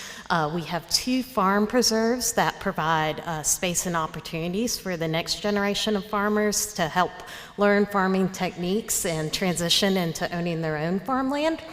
We've also helped support farmland protection plans across our region, and we have a strong working lands initiative providing and holding conservation working lands easements on farms. So what can you do to protect your land? Well, I think being here today is a really key step. There's a lot of short-term options you should all be considering, and that ranges from looking into your conservation plans, making sure your forest management plans, stewardship plans, everything are up to date to help you with that present use valuation and keeping your farm affordable. Also thinking about these transition plans, taking into account all the scenarios Jason presented, and as you have life changes, thinking about where do I want my farm to be in 5 years, 10 years, 20 years. Exploring cost share opportunities on your farm, working with the district and extension and NRCS to really look at what resources might be available to help protect your farm. And then again, looking at the VAD and EVAD programs. Also thinking about that transition. NC State has a FarmLink program where you can go on and sign your farm up and note if you're looking for a farmer. As our farm ownership is getting older, so are our farmers who are actively farming the land, and I think it's really critical if maybe you don't have that next generation to kind of think about what resources are out there that can help you pair with some of these new and beginning farmers who are seeking land. Some longer term options, and we're really going to dive into this in the afternoon session, so I'm not going to go into too much detail, but really thinking about permanent conservation easements. Also, we have done several conservation sales. As I mentioned, TLC owns and operates 2 farm preserves. So there are opportunities, maybe if you don't have a next generation or an idea in mind of who the farm would go to work with conservation organizations to make sure your farm is kept in production. Also thinking about, can your farm be transferred to another entity or person, and what are the resources out there? I think critical is kind of that estate transition planning. You would be surprised at how many people we have worked with at TLC that have or say they have a will, and in the long run, it's not necessarily in place or recorded right. So really thinking about that and making sure you have something on the books. We happen to offer a free service on our website where you can put something in place through freewill.com and then get that upgraded and updated. Working with an attorney definitely is a good idea. We also have some options working with landowners on what we call buy, protect, sell, which is where we are actively seeking out farmland to buy. TLC is protecting it with a conservation easement and then making it available at a reduced cost to new and beginning farmers. So really the 3 main ways we can help with farmland protection are through these conservation easements, again through assisting you and working with the county or other entities on farmland protection, and then also buying farms outright. So just the basics on a conservation easement, Lauren really already explained this, but it is a voluntary but permanent legal agreement that restricts development of your farm. It does not restrict all development. We still allow for agricultural uses and buildings and structures. The main thing you are limiting with a conservation easement is the future subdivision and the ability to sell your property to a developer for a higher density development. So in effect, a conservation easement removes the right to develop the property from the landowner's bundle of sticks, as Lauren mentioned. So we have about 3,500 acres of land in Wake County itself that we've protected. About 1,700 acres of this are under easement. And I'm amazed, we do go out and we monitor our easements every year. And I used to think, places like Green Level or Rollsville or outside of Nightdale were the middle of nowhere. And I'm amazed at how many high-density developments are coming in adjacent to our easements, and also amazed at what a resource this is providing for the community, that landowners were willing to permanently conserve their farm and allow all the public benefits that come along with that be available to citizens of Wake County. So why would you do this? Well, I think Eddie Culberson, who is actually head of the Soil and Water District in Durham County, but he worked with TLC on a farmland easement on his farm in Chatham County. And he said sometimes being a good steward of the land means going beyond the daily blood, sweat, and tears of working the farm. It means taking a stand for what you believe in. So we're really interested in working with landowners that want to put all the energy and effort they've put into their land and see that go on to the next generation. We're thankful for all our farmers in the room and are incredibly thankful that you've taken the commitment you have to date to keep your farm in production in Wake County. That is a huge task these days, and we'd be happy to talk with any of you about some more permanent options for making sure it stays that way for generations to come. So this is my contact information up on the slide here. Again, I'm Leanne Hammerbacher. We also have Brenna Thompson, if she's in the room and can raise her hand, who is our land protection specialist in Wake County, as well as Heather Zarro, who is our farm coordinator out at our Williamson Preserve, which is one of the farms we own and operate in the Shotwell area.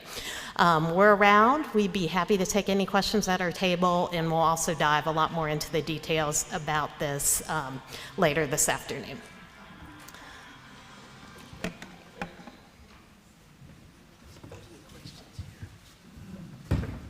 Any questions for Lauren or Leanne before lunch, before we start breaking here? Of course, they will have a breakout session this afternoon that you'll be able to meet with them one-on-one.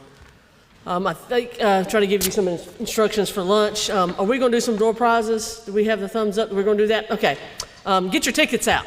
So this is the fun part. So we got Hannah Mae with Wake County Farm Bureau. Hope y'all talked to her. I didn't tell you this beforehand. I should have, right? You probably should have talked to her to make sure she pulls out your winning ticket. But she's on her way up, and she's going to be, has the, to draw the tickets today for us. Now, hopefully we got those tickets, right? She went to get those, okay.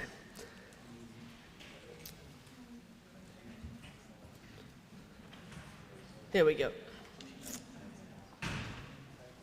We have those tickets, okay. All right, there it is. All right. Everybody got their tickets out? Everybody good? Well, have you enjoyed it so far? Did I get a thumbs up? Anybody? Okay, thank you. Awesome. Thank you. I want to make sure that we're doing a good job for you today and serving you as well.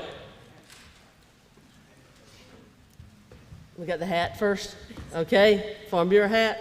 We got the ticket. Let's go ahead and draw one. And I'll give you the number. No peeking, right? All right, we're doing the last three. Is that okay?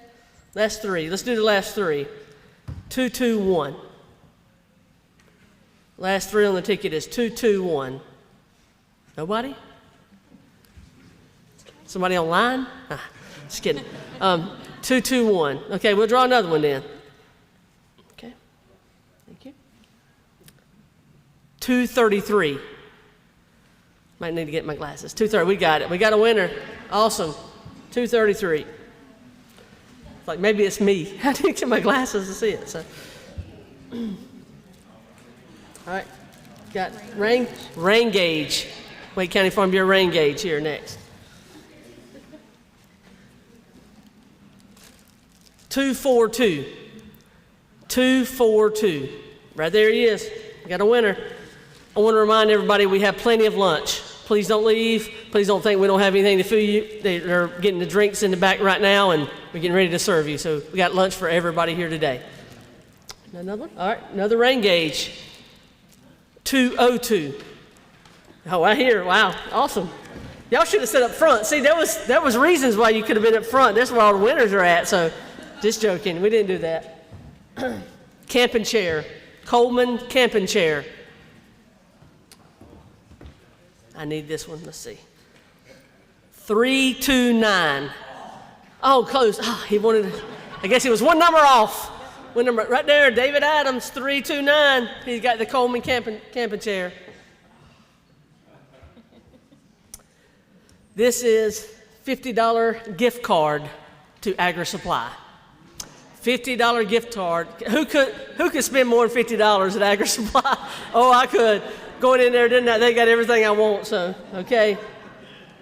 Got your tickets, right? Here it is.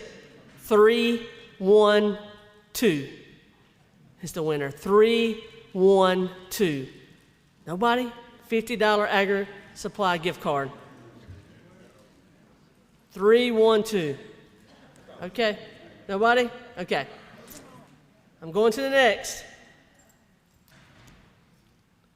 227. Oh, yeah! She got it. Congratulations, 227. $50 aggregate spot. That's all. Okay, we're ready to go. Okay, thank you, Hannah. Thank Hannah. Yep. Wake County Farm Bureau. We have plenty of food. We're ready to serve y'all lunch. I'm not going to keep you anymore. Just directions, if you could go out and go down the hallway here, you'll be able to go in. They'll have your plate. The desserts and drinks are in the back here. And then you have the plate and you can come back and sit. So you kind of go in and come out that door and here to sit down. And then we'll talk about breakout sessions, once you have time to eat your lunch. So please, see there. And if you need any assistance with your plates or food, please let me or one of my staff know and we can help you with that.